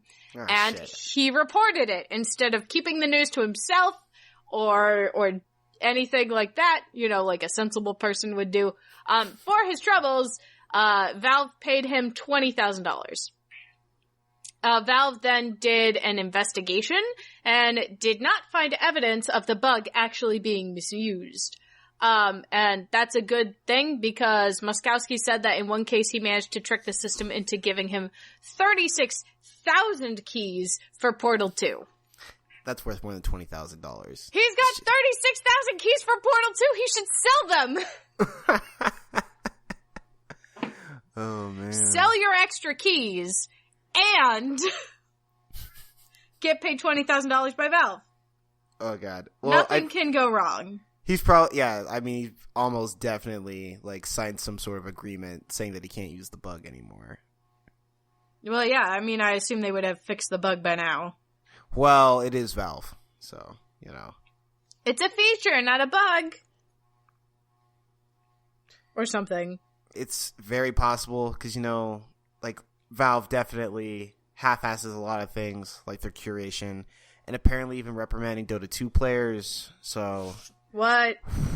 What do you mean they half-ass reprimanding Dota 2 players? Yeah, like, you know, there's like there's a couple of players that basically were using racist remarks beginning of the game. I think like 2 of them, like on different teams in different matches, were just like GL Ching Chong in like all chat, and like Valve is like, hey, that's not very good, you guys shouldn't do that. But then they didn't punish them at all, and they didn't punish the teams. They left it to like the team to self-police, because, you know, Valve's philosophy is like hands off of everything. I don't know. Oh, Lord. There's so much about the way they run their house that I just do not like. You know? Yeah. Fucking wild. I do like, I wish more people would follow this particular precedent of like paying well for bug discovery. Mm-hmm. Nintendo has dabbled in it, but the money that they always offer is, I don't think, attractive enough. Like at one point they're like $5,000 for a bug. I'm like, come on, Nintendo. Come on. I think that would depend on the bug. Like small bugs, I could see that, but like big bugs should be worth more. Okay, and that's fair, Tegan. But don't set your ceiling. Don't set your roof at 5,000. No. You know, Yeah. because Set your base and then say, and it goes up depending on the bug. right. Because like there have been no consoles which have been more quickly compromised in the last several years than Nintendo consoles. Like the Wii got hacked constantly. Yeah. The DS hacked constantly. The Wii U hacked constantly, and like the The Switch Switch is currently being hacked. yeah, Real time. yeah, absolutely. So it's like, come on, guys, come on. Like it does not, like I go onto fucking Craigslist and I'll see people like have 3DS listed and like 3DS loaded with free shop. It's like that's a thing. because the 3DS got so fucking hacked that Nintendo cannot figure out how to undo it. Yeah, how to keep people off the 3DS eShop from just downloading any game they want for free. So it's like, come on, guys. Like, there is an incentive out there to, like, bug bounties and exploit bounties. So look into it. It's also something that Sony hasn't really given enough attention to, and considering that their entire network got taken down a few years ago, and they had to pay a bunch of money as a result of a class action lawsuit, because it also involved, like, the credit card information and P2 information of the customers getting exploited at the time. Right. You know, it's like, maybe Sony should take it more. Maybe Sony should do it at all. Or maybe Nintendo should take it more seriously. Maybe Sony should do it at all. Yeah. Like, it's something that Microsoft does, but also Microsoft has probably the most robust security of the three of them. So it's like, they're doing the best job, but they also have the best security. So I guess that kind of, like, checks out. It's like, all right. So I don't say it often on this show. We can mark the fucking date, but good on you, Valve. We don't often get opportunities to say Valve did something right. You are not wrong. Yeah. Rocky, this next story looks like it's going to give me a stroke. Oh, nah, dude, it's about the kids. So U.S. senators have been asking the Federal Trade Commission for help in protecting the children from shady ads. Senators Ed Markey, Democrat from Massachusetts, Tom Udall, Democrat from New Mexico, and Richard Blumenthal, Democrat from Connecticut, have written to the Federal Trade Commission to investigate advertisements in mobile games and apps marketed to children, calling the practices, quote, unfair and deceptive. In the past, there have been issues with mobile marketplaces sharing children's data with advertising and online tracking companies.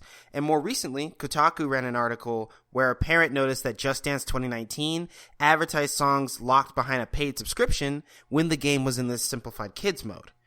The letter references a study in the Journal of Developmental and Behavioral Pediatrics, which states that children's games and apps, 1, disguise advertisements and make advertisements integral to games, 2, use characters to coerce children into making in-app purchases.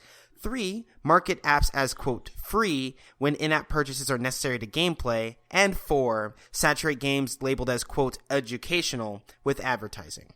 Of the 135 games analyzed in the study, over 95% of them were found to contain some sort of advertising.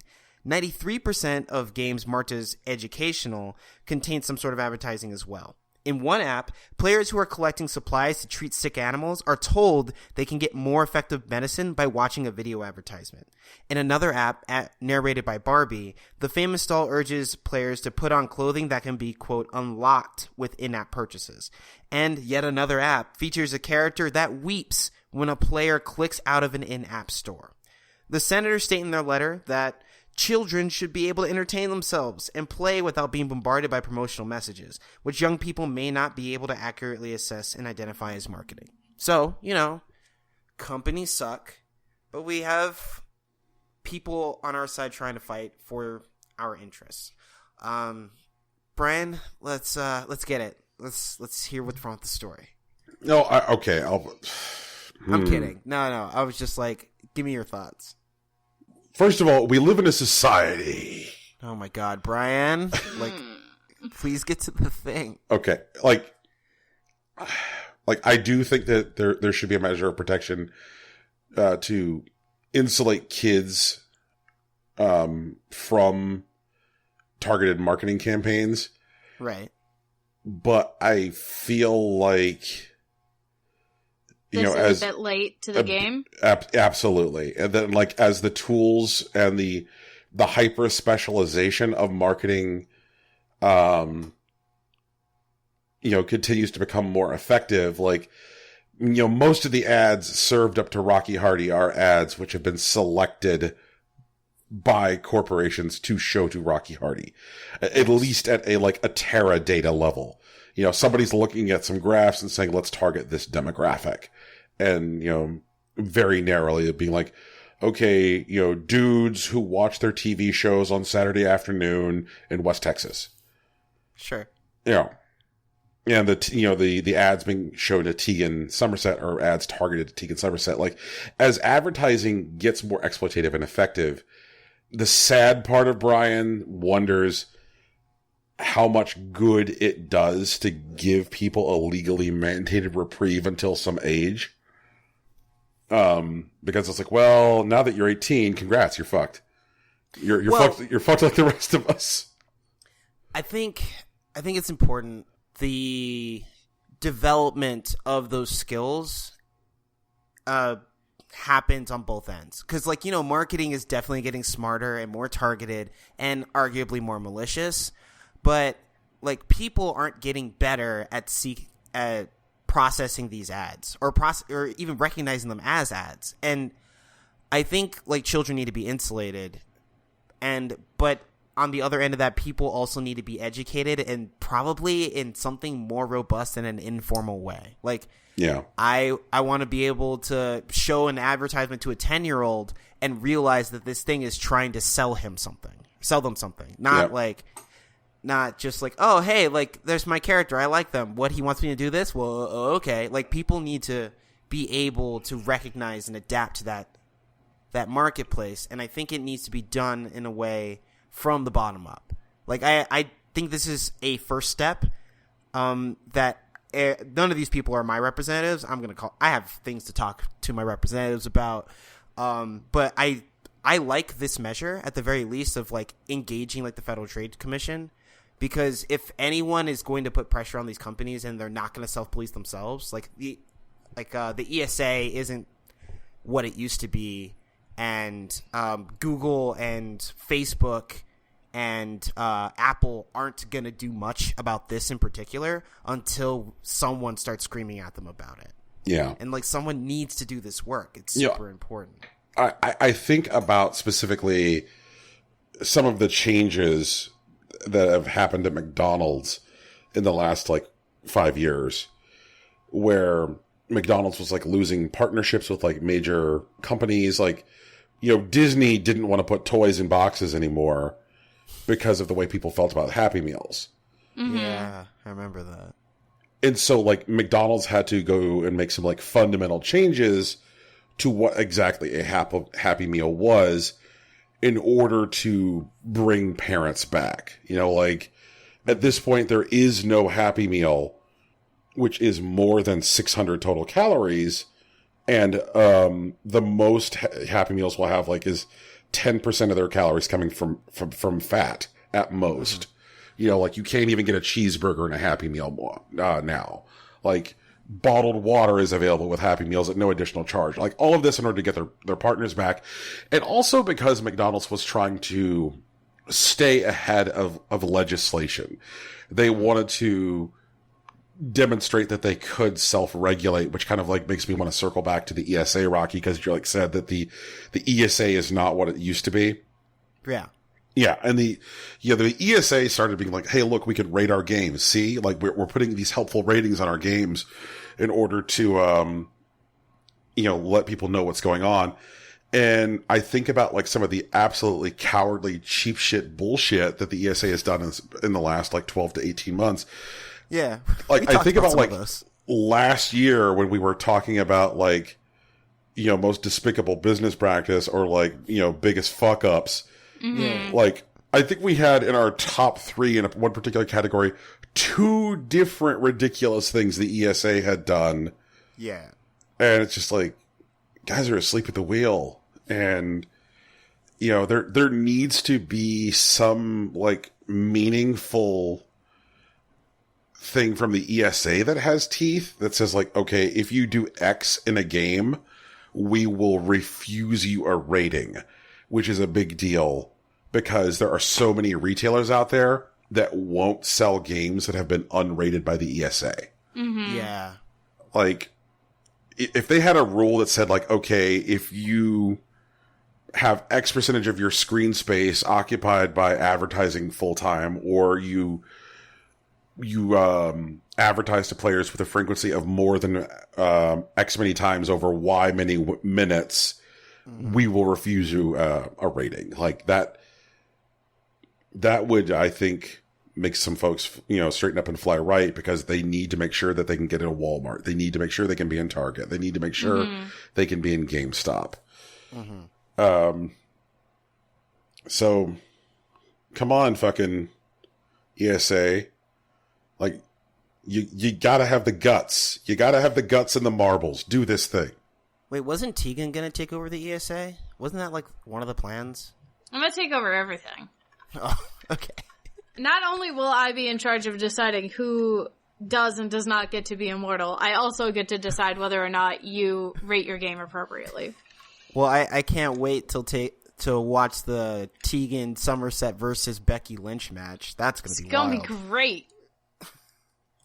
Becky Lynch can be immortal. Becky Lynch can be immortal. Becky Lynch is already fucking immortal. Right, exactly. I can't do anything about that. Oh, man. All right, so, Brian, what's going on with Sony? I heard some shit, man. What's going on? So Sony got punched in the face. They have a broken nose and they're concussed. Okay. And as a result, they will not be at E3 2019. Bunch of bitches. Becky Lynch finished her fucking match, man. Oh, man. Like, I think that this is like... Again, this is one of those things which I think is interesting about, because of the stuff that is indirectly true as a result of it. Mm-hmm. I think the first thing that is worth calling out is this is Sony saying, like, and this isn't them just saying we won't have a stage presence. No, they're just saying we're not going to be there. We're not going to. Not at all. Yeah, they're not like, hey, we're going to have a booth, but we're not going to do a stage show. It's like, no, we're not going at all. Fuck it. Something that I know we have talked about on this show more than once is the idea of, does E3 have a future? Because like more and more major publishers are either pulling out or considerably changing the way they interact with E3 at all. Like, and that was kind of like led by Nintendo 6 or 7 years ago, when Nintendo said, yeah, we're no longer going to do a stage show. We've settled on a new way to interact with our audience. And, then EA was like, hey, we're not going to do a stage show, and we're not even going to have a booth anymore. Fuck you. We're going to do literally our own show also in LA just 3 days ahead of time. So that way everybody flies in, and they can do our event before they go to E3. Yeah. Microsoft moved its game booth out of E3. They have a booth in E3, but it's for Mixer. Mm-hmm. And so I feel like Sony saying, yeah, thanks, but no thanks. Like, even before it says anything about Sony, I think it says shit about E3. What do you guys think of that? I mean, I think it's been coming. Also, and correct me if I'm wrong, E3 is run by the ESA, right? Yup. Okay. Thought I had that right. All right. So once again, the ESA, like, neither has the ear of the people nor like the fear of like major publishers. Like, so they're not getting any respect and they don't deserve it. And unless, the ESA makes some real moves, which we like haven't seen, like they've definitely been like gutless, artless cowards for about a year and a half now. I don't think E3 has a future. And it sucks because I grew up loving E3. Like, I remember when I heard about it, and I would watch like videos, or I'd read like magazines afterwards, and it was like video game Christmas. And like video game Christmas is now just spread out in different places, like at different parts of the year, or even like during the same time. It's just not in the same place. And it's not because games are any worse. It's because the ESA isn't any better. Yeah, no, it's so weird because like it feels like now it's so much easier for there to be a constant stream of gaming news throughout the year. Yeah, that's why we're here. Yeah, like there's just this past week, Microsoft had an event in Mexico, XO18. Yeah, yeah. And they announced a fair bit of news, And it's the kind of stuff that, like, people would have traditionally padded out an E3 presentation with. Mm-hmm. And I remember when E3, and this is one of those things where Brian gets to sound old. I remember when E3 started, and it was one of those things where, I remember people saying at the time, like, oh, well, why does E3 need to be a thing? Because, there's already CES. There's already the Consumer Electronics Show. There's already, at the time, Nintendo had their own show called Space World. There's already, the Tokyo Game Show. So it was, when E3 started, it felt redundant, but because of how rapidly the industry was growing, there felt like a need for it for a while. But I think that the big change which has happened in the meantime is companies interact with their customers in new ways now. Mm-hmm. But as far as the stuff that this says about Sony specifically, I think that stuff's also very interesting. I think if there's an argument for Death Stranding coming out in 2019, Rocky, Mm-hmm. I think, and that argument is that Sony appears to be in the business of wrapping up the PS4. I believe that. Yeah, that tracks with what I understand about what's happening with Sony. So I guess my question is the PS5 a 2019 product? No. Wait, PS5? Yeah. Nah, 2020, like, at the earliest. Because they may be wrapping up, but they still have a lot of stuff coming out this year. And it's, like, big stuff. Not this year, 2019. They've got Last of Us Part 2, Ghost of Tsushima, Death Stranding, Sekiro, Shadows Die Twice. Multi-platform. Oh, that's right. I always do that. I'm sorry. Yeah, I'm thinking about stuff where they've dumped a ton of money and they've got a bunch of eggs in that basket. So, you guys remember the launch of the PS4 and the Xbox One? There was, at the launch of that generation, a lot of cross-generational titles. Mm-hmm. Stuff that was released on PS3 and Xbox 360s, as well as being released on PS4s and Xbox Ones.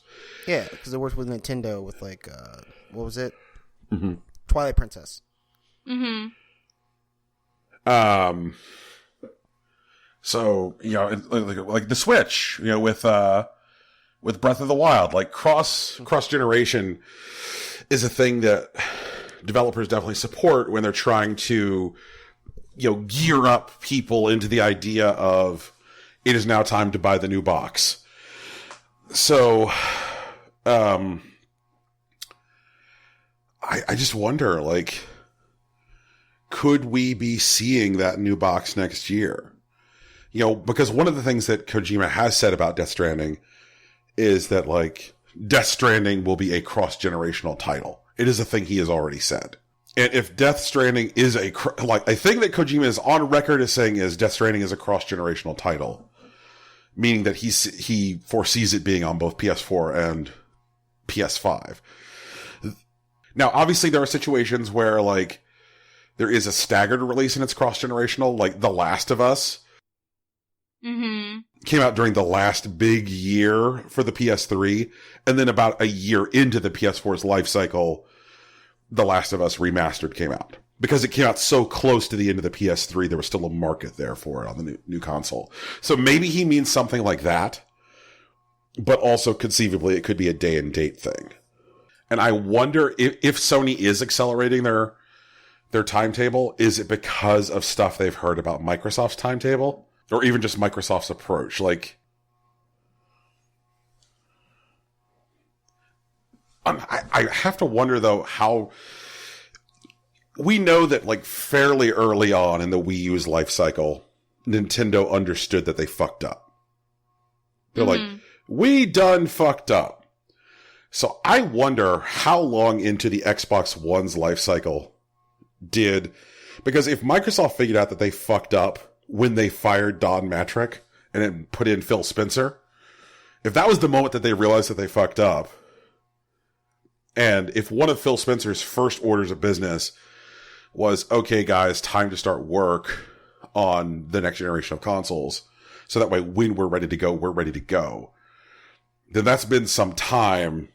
So, like, they could have been in development for significantly longer. Like, it may not feel rushed, Rocky, is what I'm thinking. It may arrive earlier, but be not rushed. Okay. I understand that. Yeah, because, like, the Switch, when you think about how long the life cycle was for the Wii U, on paper, that's rushed. But there's nothing about the design, ergonomics, or implementation of the Switch, except for its online systems, that feels rushed to me. Okay. No. I definitely get that. That, like, maybe Microsoft has kept this secret a little better than it appears they have. Right. You know, and as we start to hear more and more stuff leaking out about the various consoles that are part of the Scarlet code name, you know, that it's going to launch with, like, 3 different boxes, a box which focuses on streaming, a base level, hardware rendering box, and then a higher end box. And then there's this stuff that just started leaking about another console getting added to the Xbox One line of products next year. Mm-hmm. Which is a diskless version of the Xbox One. Or boneless. I'm kidding. We're not boneless Xbox? Yeah. And wait, it'd just be an XX then. It'd just be an XX. XX, no bone? No bone. Oh, God. Imagine if they do that. I swear to God. It really feels like even before we get to that next generation of console, Microsoft is aiming to have us be ready for the way that generation is going to look. Here's a console with these features. Here's a console with these features. Here's a console which doesn't even have a disk drive. So like one of the most expensive components right now in these consoles, because of how far we are into the generation, is the fucking disk drive. Because you need to have a drive that can read high density Blu-rays. These fucking 100 gig discs. And that tech has not really gotten cheaper over the course of the last 5 to 6 years, even though all the other components in the consoles have. So you can get a diskless Xbox out the door for pretty fucking cheap. And unlike Sony, which abandoned support for the PSP Go pretty quickly, I could see Microsoft hunkering down on that as part of like a new long-term strategy. So like I feel, and I know it seems kind of early to say something like this, but I feel like Sony not being at E3 is ultimately reactionary, because one of the things we have said over and over again in the last 6 months on this show is that it looks like Microsoft is making fucking moves. Like shit, man, they bought Obsidian, like I cannot wait to see what their first party lineup looks like next year at E3. In fact, shortly after Sony announced like that they're not going to be at E3, Microsoft was like, we look forward to seeing all our friends at E3 next year. Oh shit. And I'm like, oh, that's victory lap talk. In fact, Big Reggie Fils-Aimé was like, I plan on tearing apart grown men with these bare hands and being at E3 next year. I'm going to shove Pete out the window again.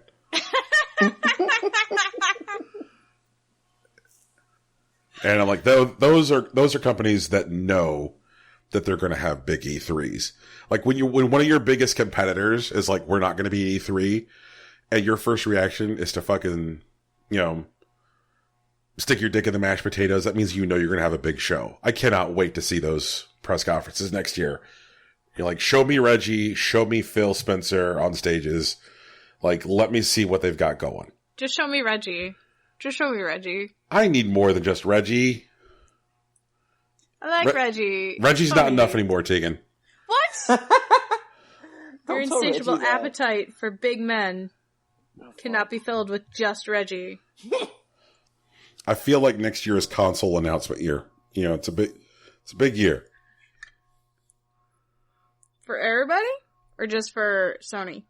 At the very least, Sony. I could see Maybe a Microsoft. console announcements.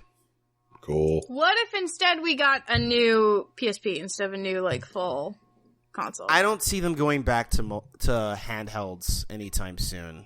Yeah, I feel like they've seeded that market. It's too bad.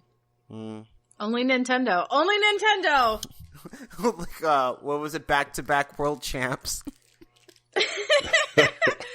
Nintendo, world champion in the field where only they are competing. Haha. Just like I think about like how the Xbox One X came out a year after the PS4 Pro, and people are like, "Man, this thing's coming out a year later, and it's $100 more. Who would want it?" And like now that we're actually seeing the performance of the Pro versus the X on a regular basis, like the X is so obviously fucking better from a technical standpoint.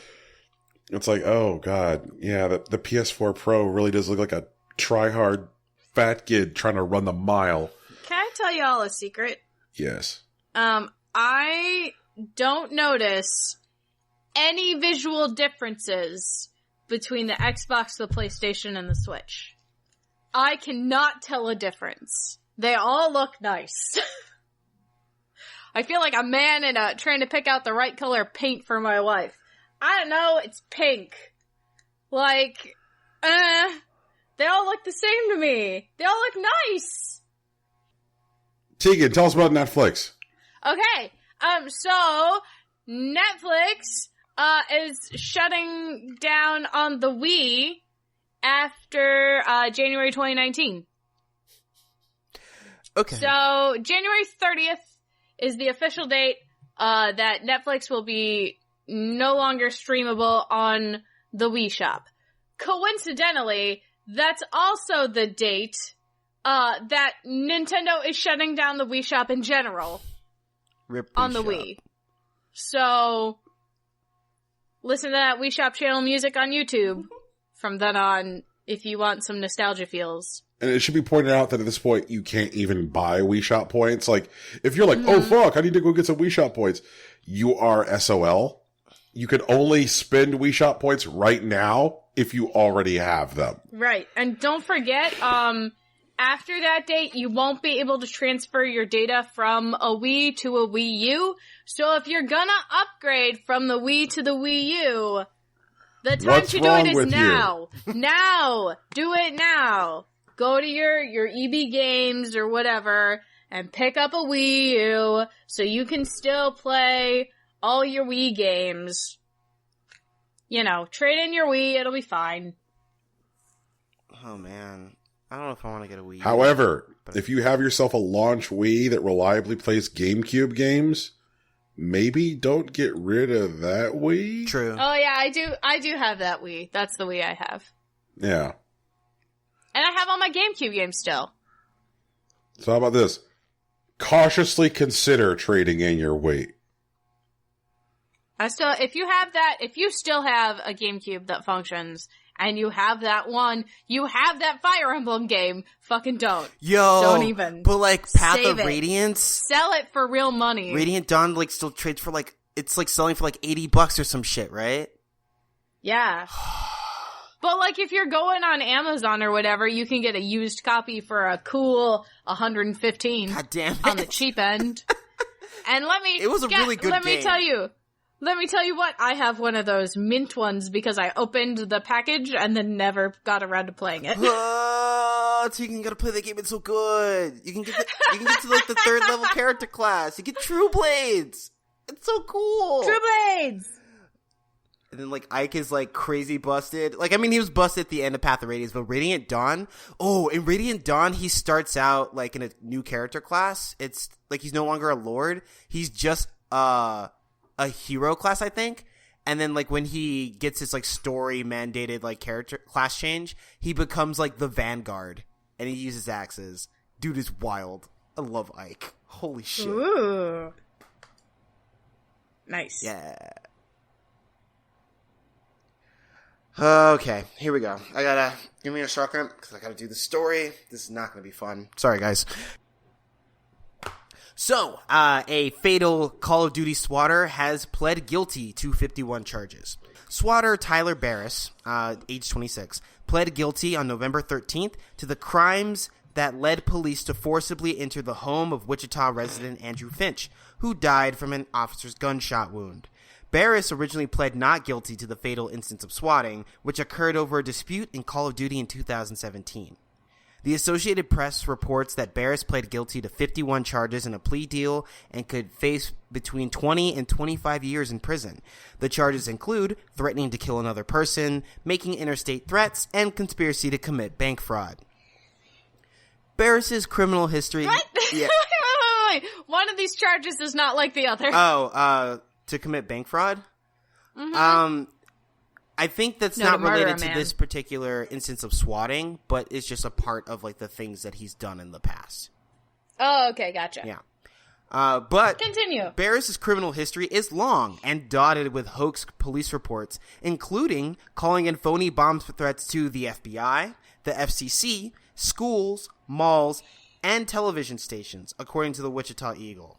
On occasion, he did this on behalf of others, including Casey Viner, aged 18, who enlisted Barris to swat somebody with whom Viner played Call of Duty. Viner had lost a reported $1.50 on a bet and had become enraged, as you're wont to do, I guess. He enlisted Barris, who called police from California on December 28th of 2017. Barris pretended there was a hostage situation at the Wichita house that previously belonged to Viner's Call of Duty enemy. When police arrived at the house, they encountered Andrew Finch, a new resident of the home. As NPR reported at the time, officers soon flanked on three sides of the house and readied themselves for a confrontation. Wichita Deputy Police Chief Troy Livingston said in a press conference. Finch appeared at the door to the house and, following verbal commands from the officers, stepped forward with his hands up. At numerous points, however, he reached for his waistband. Fearful that Finch was going for a firearm, an officer discharged one round, killing the father of two, said Livingston. That officer did not face charges. Earlier this year, Finch's family filed a civil rights lawsuit against the city. Their lawyer cited the officer's excessive force, the Wichita Eagle reported. So, had to bring us back down somehow. Just while this terrible thing did happen, the guy did plead guilty, and he is going to prison. Like, there's no way he's not. So hopefully, swatting will happen less in the future. And, maybe less people in the world will die because of it. Fuck this guy. Yeah, 100%. What a scumbag. David Arquette should shoot on him. I hope he dies in a fire. I'm so serious. Oh, God. What a fucking... I know we've said it before on this show, and it's terrible to even think you have to say it is, but, people, please do not weaponize the internet. Yeah. The internet is bad enough already. Don't weaponize it. Don't fucking weaponize it. Especially don't do it over a video game, you fucking idiot. No, don't weaponize it for anything, Tegan. But the worst part about this is that the guy that Viner, the 18-year-old kid who asked this dude to swat some other dude for him, they swatted the wrong dude. Andrew Finch just never played Call of Duty with this guy. That's not a thing that happened. He was just some guy who lived at the house because Barris swatted the wrong address. And this guy died because of it. Having zero idea what's going on. Even someone who's playing video games, who plays Call of Duty, is oh, fuck, this is it. I'm being swatted. But this guy, he had no idea. They just sent cops to his house, told him there was a hostage situation, and the dude's just standing inside his house I have no idea what's going on right now. Why is everyone pointing guns at me? And later he died. It's absolute bullshit, man. Also, fucking cops are dangerous. There are episodes of this show where we talk about, politics and what's fucked up and sucks in our society more often than other episodes, but I feel like when you essentially get somebody a takeout or like a delivery order of cops. A delivery order of cops who are already fucking jazzed up with their fucking guns out and they're like, I'm sorry, like I don't know if there's footage of this, and I don't ever want to watch footage of it if it exists. But when I see like, you know, repeatedly reach toward his waistband, all I can think is, oh, horse shit. Yeah. You know, like if a SWAT team descended on my house. Like, I think I would do one of two things. Lay down on the ground with my fingers spread and my palms, you know, down. Or just be too terrified to move. I'm not going to reach for my fucking waist. Especially, like, you know who reaches for their waistband?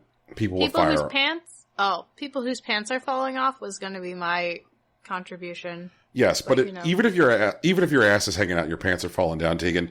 If you are surrounded by people with guns, are you going to reach to pull up your pants at No, that I would moment? probably piss myself and cry. Right. And in my life, I have had like a few different run-ins with police. Like one of them, I didn't even realize at the time how close I was to getting shot. I was in Pittsburgh. I went with some friends to go see a concert, and we got lost, and we didn't have anywhere to go, and so we ended up at the parking lot of a Giant Eagle at like 1:30 in the morning, and you know what's a bad place to be? A parking lot at 1:30 in the morning in Pittsburgh in like January when it is 5 degrees outside, and 2 people went into the Giant Eagle. One other person stayed in the car. And so we attempted to exit the vehicle so we could go into the Giant Eagle and be like, hey guys, we need to like go somewhere because it's really cold in the car. But he turned on the car alarm when he got out of the car. So when I opened the door from the inside, Oh no. it set off the car alarm.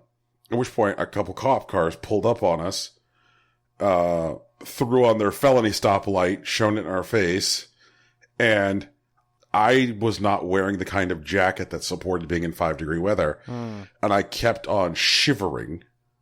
And my teeth were chattering. And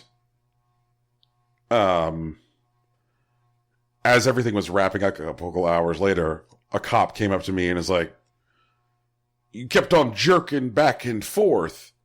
I thought you were going for something. I can't tell you how many times I almost shot you tonight. What? That's legitimate garbage. It's actually the worst. I'm so sorry, Brian. Yeah, I know what, I mean, Brian, I have I just feel like at this point, maybe you shouldn't be anywhere that involves the police. Gotta get Brian away from the police. I'll support that Patreon. What do we gotta do? What kind of measures does that entail? But I guess my point is that like that's a fucking like traffic stop gone wrong. This is a SWAT team sent, you know, because they're like, we believe some shit is going. Like you're sending cops who have already been fucking activated. They have already been bit by the radioactive spider. They are good to go. They're like, wait, great responsibility comes with great power. Fuck it, we're just gonna take, you know, a battering ram. We don't need responsibility. Fuck. Yeah. Like, we're trading responsibility for this fucking battering ram. God. Yeah. Don't fucking SWAT people. Don't do it. Fucking Don't stop. wish the cops on people. If you think about swatting, like jerk off instead, man. I swear. Something.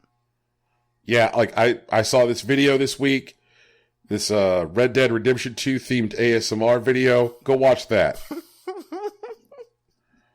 The video goes places. Oh man. It'll be in the link. We'll put a link somewhere. Don't know where. Put it somewhere. Social media? Is everyone cool with that? Yeah, I'm cool with that. Okay. You guys watch that video? I haven't. I sent it to you. But like I've been all over. Did you actually send it to us? It's in I did. the Impossible Coin chat. Yep. Oh. Nope, I didn't watch it. Yeah. It was above the jewelry thing with the switch. There's a part where she puts on a horse mask and it just Oh, Lord, no. oh yeah. Yep, Tegan, there's no stopping it now. But I'll tell you what there is stopping. What's stopping, Brian? LoveRoms.com and Love Retro. They've been stopped. Fuck, rip them, man. Jesus. So that trademark infringement lawsuit filed by Nintendo has resolved with a $12.23 million judgment in favor of Nintendo. I have so many thoughts and so many feelings. I think a lot of you guys are probably already familiar with some of those thoughts and feelings, so I'm going to lean back, get your thoughts and feelings. This sucks. I love ROMs. And, like, Nintendo's not doing enough to, like, make these games available, which is why these sites exist. Like, they're filling a need. And, like, I understand, like, it is infringement. I definitely get that. But they're also serving a market that Nintendo's underserving. That Nintendo isn't serving, yeah. And I wish, like, because Nintendo, what they didn't need to do, they didn't actually need to send out this lawsuit. They could have just made better ROMs, you know? They could have just, like, brought that into the world. But instead, they decided to have the lawyers, like, crush this couple as an example to everyone else instead of just doing better. I'm not a fan of that. I don't appreciate it. Like, it's like, oh, now the shady ROMs are gone. Like, now we'll be able to play, like, Paper Mario, like, straight from Nintendo. They're gonna remaster it. What? They're not remastering it? So it's just we can't play new Paper Mario. So what's the point? Yeah. It's whack. I'm not sure if you guys recall this, but when Earthbound launched for the Virtual Console in 2013, for the month it launched, it was the number one game on the eShop. Not number one Virtual Console game. The number one game. Yeah. Number one game on the eShop the month it launched. The month following it was number 3. In the space of 60 days, they sold 660,000 downloads of Earthbound on the eShop. And that was even with Nintendo applying fuck you tax to that. Like, the normal SNES Virtual Console games were $10, and Nintendo was like, can we get away with charging $15 for this? And it's like, fuck Let's yeah, find out. Man. And I can tell you that they would not have cleaned up over the last 5 years with Earthbound Virtual Console sales without the tools that, like, the Earthbound fandom has had available to them over the last, like, 25 years. Like, unless there have been people doing, like, fan translations of, like, Mother 3 or,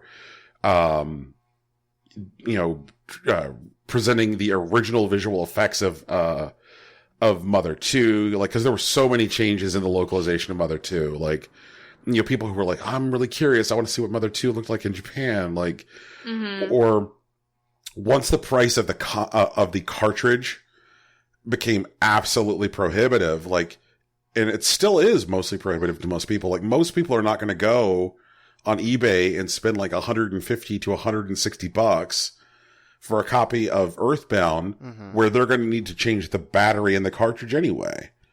It was ROMs that kept people's interest in that series. Yeah. It's literally the reason why I play Earthbound. And, like, I when I think about the fact that, like, Nintendo has used ROMs downloaded from ROM sites for some of their Virtual Console releases. Yeah. It's like, guys, like, you're obviously seeing a value here, because it's positively impacted your bottom line with some franchises. And just as far as, like, the preservation goes, you have acknowledged that some people are doing a better job of ripping your games than you are, because you're using the copies they ripped.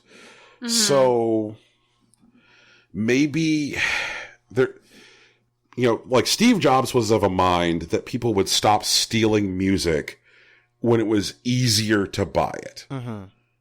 Like, people will stop using Napster, they'll stop using Lime, they'll stop giving their computer aids when it is cheaper and safer to just buy the music. So, like, the idea of, like, buying individual songs for 99 cents on iTunes kind of changed the way people interact with music. Like ultimately would change again with like the idea of like subscription streaming services. But for the time, the way that piracy got shut down for music, for the most part, was just how easy it was to buy music on iTunes. Like, can you imagine if fucking Reggie had a Nintendo Direct tomorrow?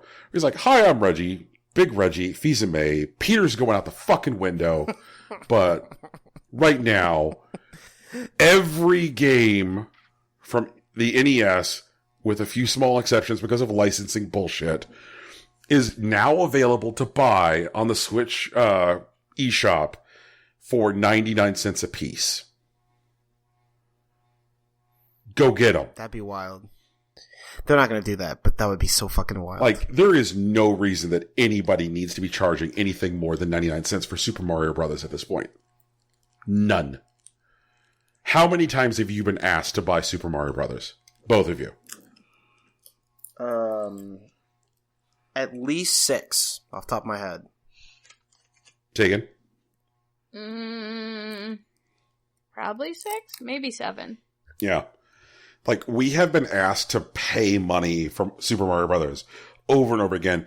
And it's not even like a token price. It's not even like a, well, please give us like a small honorarium to acknowledge the fact that this is a commercial transaction. It's like, hey, let's play Mario.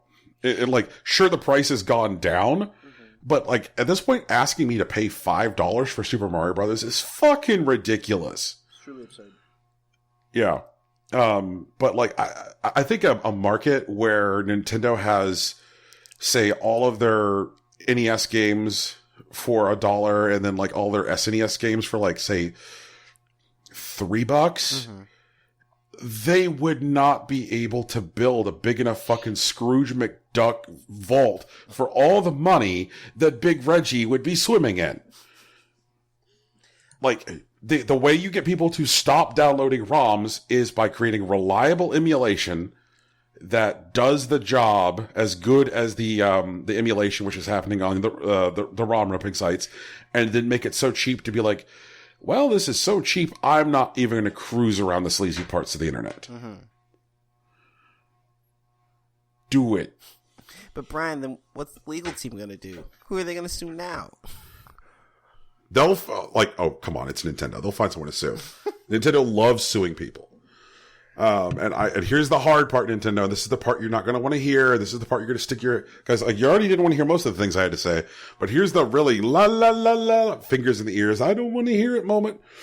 When we're talking about consoles that you need to go ahead and like make available for super cheap, we're talking $1 for NES games. We're talking $1 for Game Boy games. We're talking maybe $2-3 for SNES games. And here's the hard part. How about $5 for N64 games? Yeah, they're not going to do that one. Those games are over 20 years old at this point. $10. $10 for N64 games. I am not buying Super Mario 64 again for $10. At this point, I have bought Super Mario 64, 4 times? Have you? Yep. I bought it for the N64. I bought it for the DS. Bought it for the Wii. The Wii Virtual Console. And then the Virtual Console and the Wii U. I have been made to buy Super Mario 64 4 times by Nintendo. And considering that the original release of that game at launch was $74, you've made your money from me. Because you got $74 for the original release. You got $30 for the DS game. I think it might have been 40. Because that was a box. Yeah, okay, 40 for the boxed DS game. You got, because on the Wii, the N64 games were $15. Yeah. You got $15 for me on the Wii. And then I believe it was $15 again on the Wii U. Like, you've got your Mario 64 money from me, guys. They're There is no more effective way to like build fans of your long-standing franchises than making the older back catalog of those games easily accessible. Get new Zelda fans with $5 Ocarina. Get new Mario fans with $5 Mario 64. Get new Mario fans with $1 Super Mario Brothers 3. Super Mario Brothers 3 is baller town. And the idea that there are people out there who might not experience it because like ROM sites are shady or, tough to explore. And because they don't want to like give people a way to access Super Mario Brothers 3 on the Switch, except by signing up for their online is them's rough shakes. Them's rough shakes. Oh, man. Would y'all like to discuss the things that came out on Steam? How much trash came out on Steam today? 15 games. That's a lot of trash. Wait, 15 today? Yes. Jesus. Okay. Sure. Let's go. We're not going to cover the first one because it is a case of somebody taking a game down and relisting it. Sure. And we've already discussed this game. Mm-hmm. Legend of Homebody got re-released again today. Oh, Jesus. Sure. Okay. Next up is Gym Simulator. They want me to confirm my birth date before I look at the details. Is it GYM?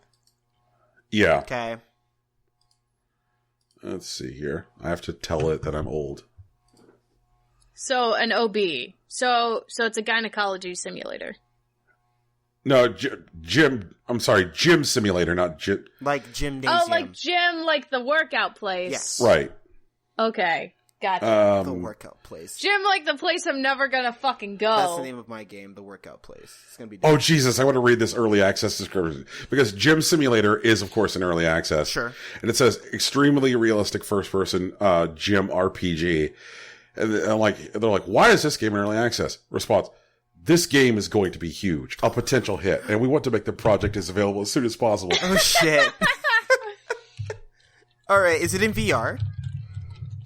Yeah, looks like it does support some VR. Oh, fuck.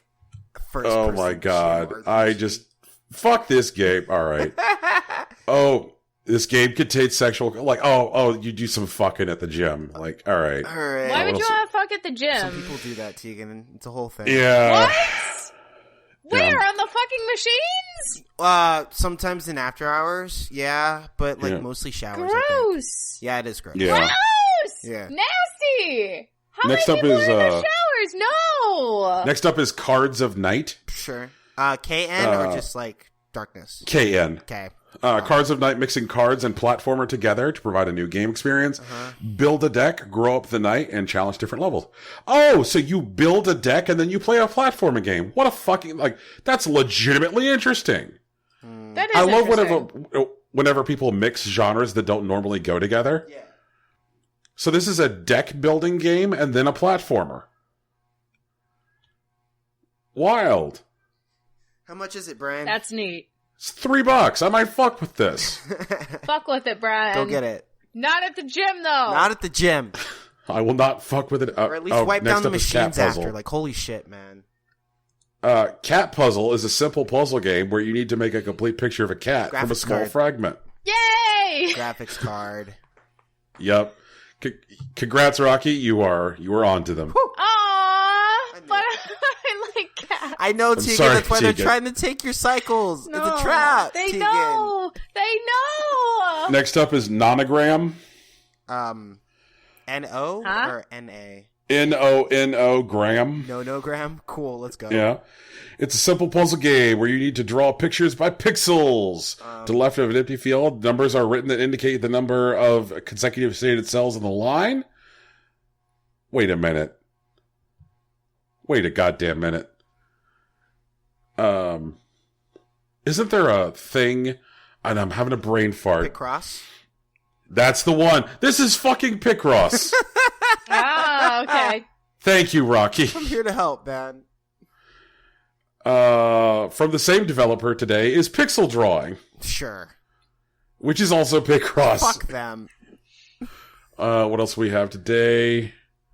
Knight's Move. Knight's Move is a simple puzzle game where you need to walk a knight so he is not on the same square twice and goes around all the cells of a chessboard. Build knight routes and pump your mind. Pump your mind? Pump your mind, Brian. Pump your mind. No. Yes. No. Pump your mind. No. I feel like I'm being assaulted. I don't like this. It's not great, no. Let's see here. And then we have 8 Queens. Okay. Yes, Queen! 8 Queens is a simple puzzle game where you need to arrange a maximum number of queens on a chessboard. Same developer? Same developer. Fuck this guy. He's put out like 8 puzzle games that are all pick cross. This piece of shit. I hate him. Next up is Santa Runner. Sure. Is it like Quap, but with Santa? Santa Runner. Classic time killer runner about Santa Claus. Collect scattered gifts and destroy the zombies that attack you. It's like Temple Run with zombies and Santa? That sounds dumb. That sounds really dumb. Holy shit. Yep, it is 59 cents. Okay, sure. Yep, that is classic Steam garbage. Next up is Dr. Tsunami, a retro-style action game featuring a compelling storyline full of various characters and surprising twist. All artwork was created exclusively in Microsoft Paint. Huge waves are destroying the island nation of Papoi. You must survive and stop the evil scientist Dr. Tsunami. Oh, man. $5.09. How bad does it look? Pretty bad. Okay, cool. Dr. Tsunami is brought to you by a very small team of 2 individuals dedicated to bringing you this very large and complex game. We are aware that there may be bugs. We're working to resolve them as soon as we can. Oh my god. Next up is Super Jet Juck. Super Jet Juck is a dynamic puzzle and adventure game. Join the soldiers Juck and Tom. Okay. This looks bad. This is bad. It sounds bad. Why did one guy get to be Tom? The other guy's name is Juck. Like, why are they so married to that name? Like, I don't even know. Next up is Dream Girls VR. No. Nope. All right, if this doesn't have Palace, it can fuck off. See here, locations, tropical island, no. Office, no. Bedroom, no. Red room, no. Showroom, no. Fuck off. No Palace, no deal. Dude, fuck this game. Features, girls.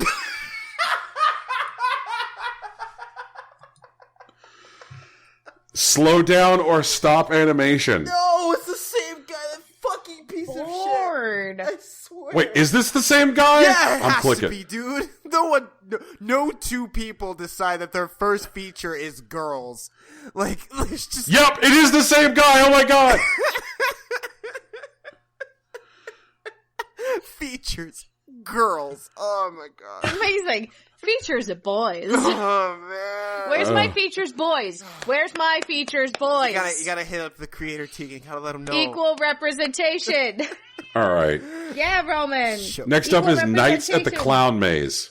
What?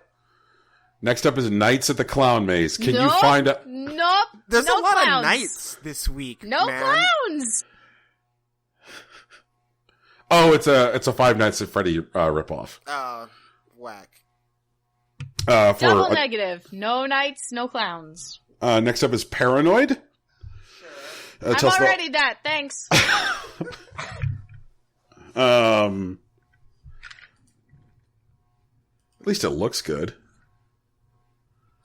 And lastly, we have Pix Nautacraft. An amazing alien world is revealed in front of your eyes. Your task is to survive and find out the cause of your ship's tragic events.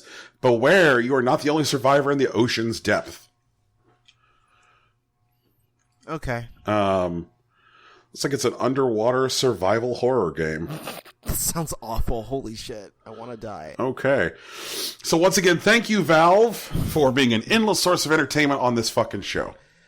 Oh, God. All right. So, guys, this has been our show. Yeah. We hope that you were able to find all the holiday gifts you need with what we've told you. Brian, wrong show. But we are Impossible Coin. We do this every week. This week did come with a bonus holiday gift guide. So take a listen if you're looking for some feedback. Let us know how you feel about it. Let us know how you feel about this. You know, we're on the social medias. Brian's on the Facebook. I'm on the Twitter. Tegan's on the Tumblr. Or, you know, if you want to tell us how you really feel, or if you really want to help us out, like, leave us a review on iTunes, Google Play, or Stitcher. And in fact, if you leave your review on iTunes, Brian owes you a special gift. He promises. There's also music at the beginning and end of this podcast, produced by our friend Big Sach.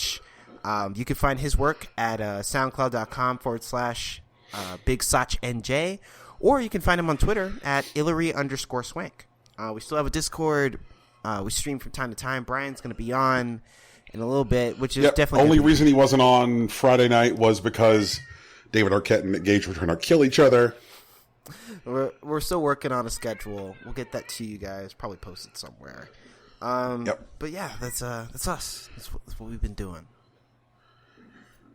Cool. Well, we will see. Oh! Special announcement. Next week, as a long teased, finally delivered piece of entertainment. Oh yeah. Next week is our special Fast 5 watch along episode. So you stay can tuned. experience your fam, and then you can experience our fam. La Familia. La Familia. That's right. So we hope that you had enough turkey, but we hope you left room to come to the cookout. Hey. Yeah. So, peace. Bye. Later. No palace, no deal.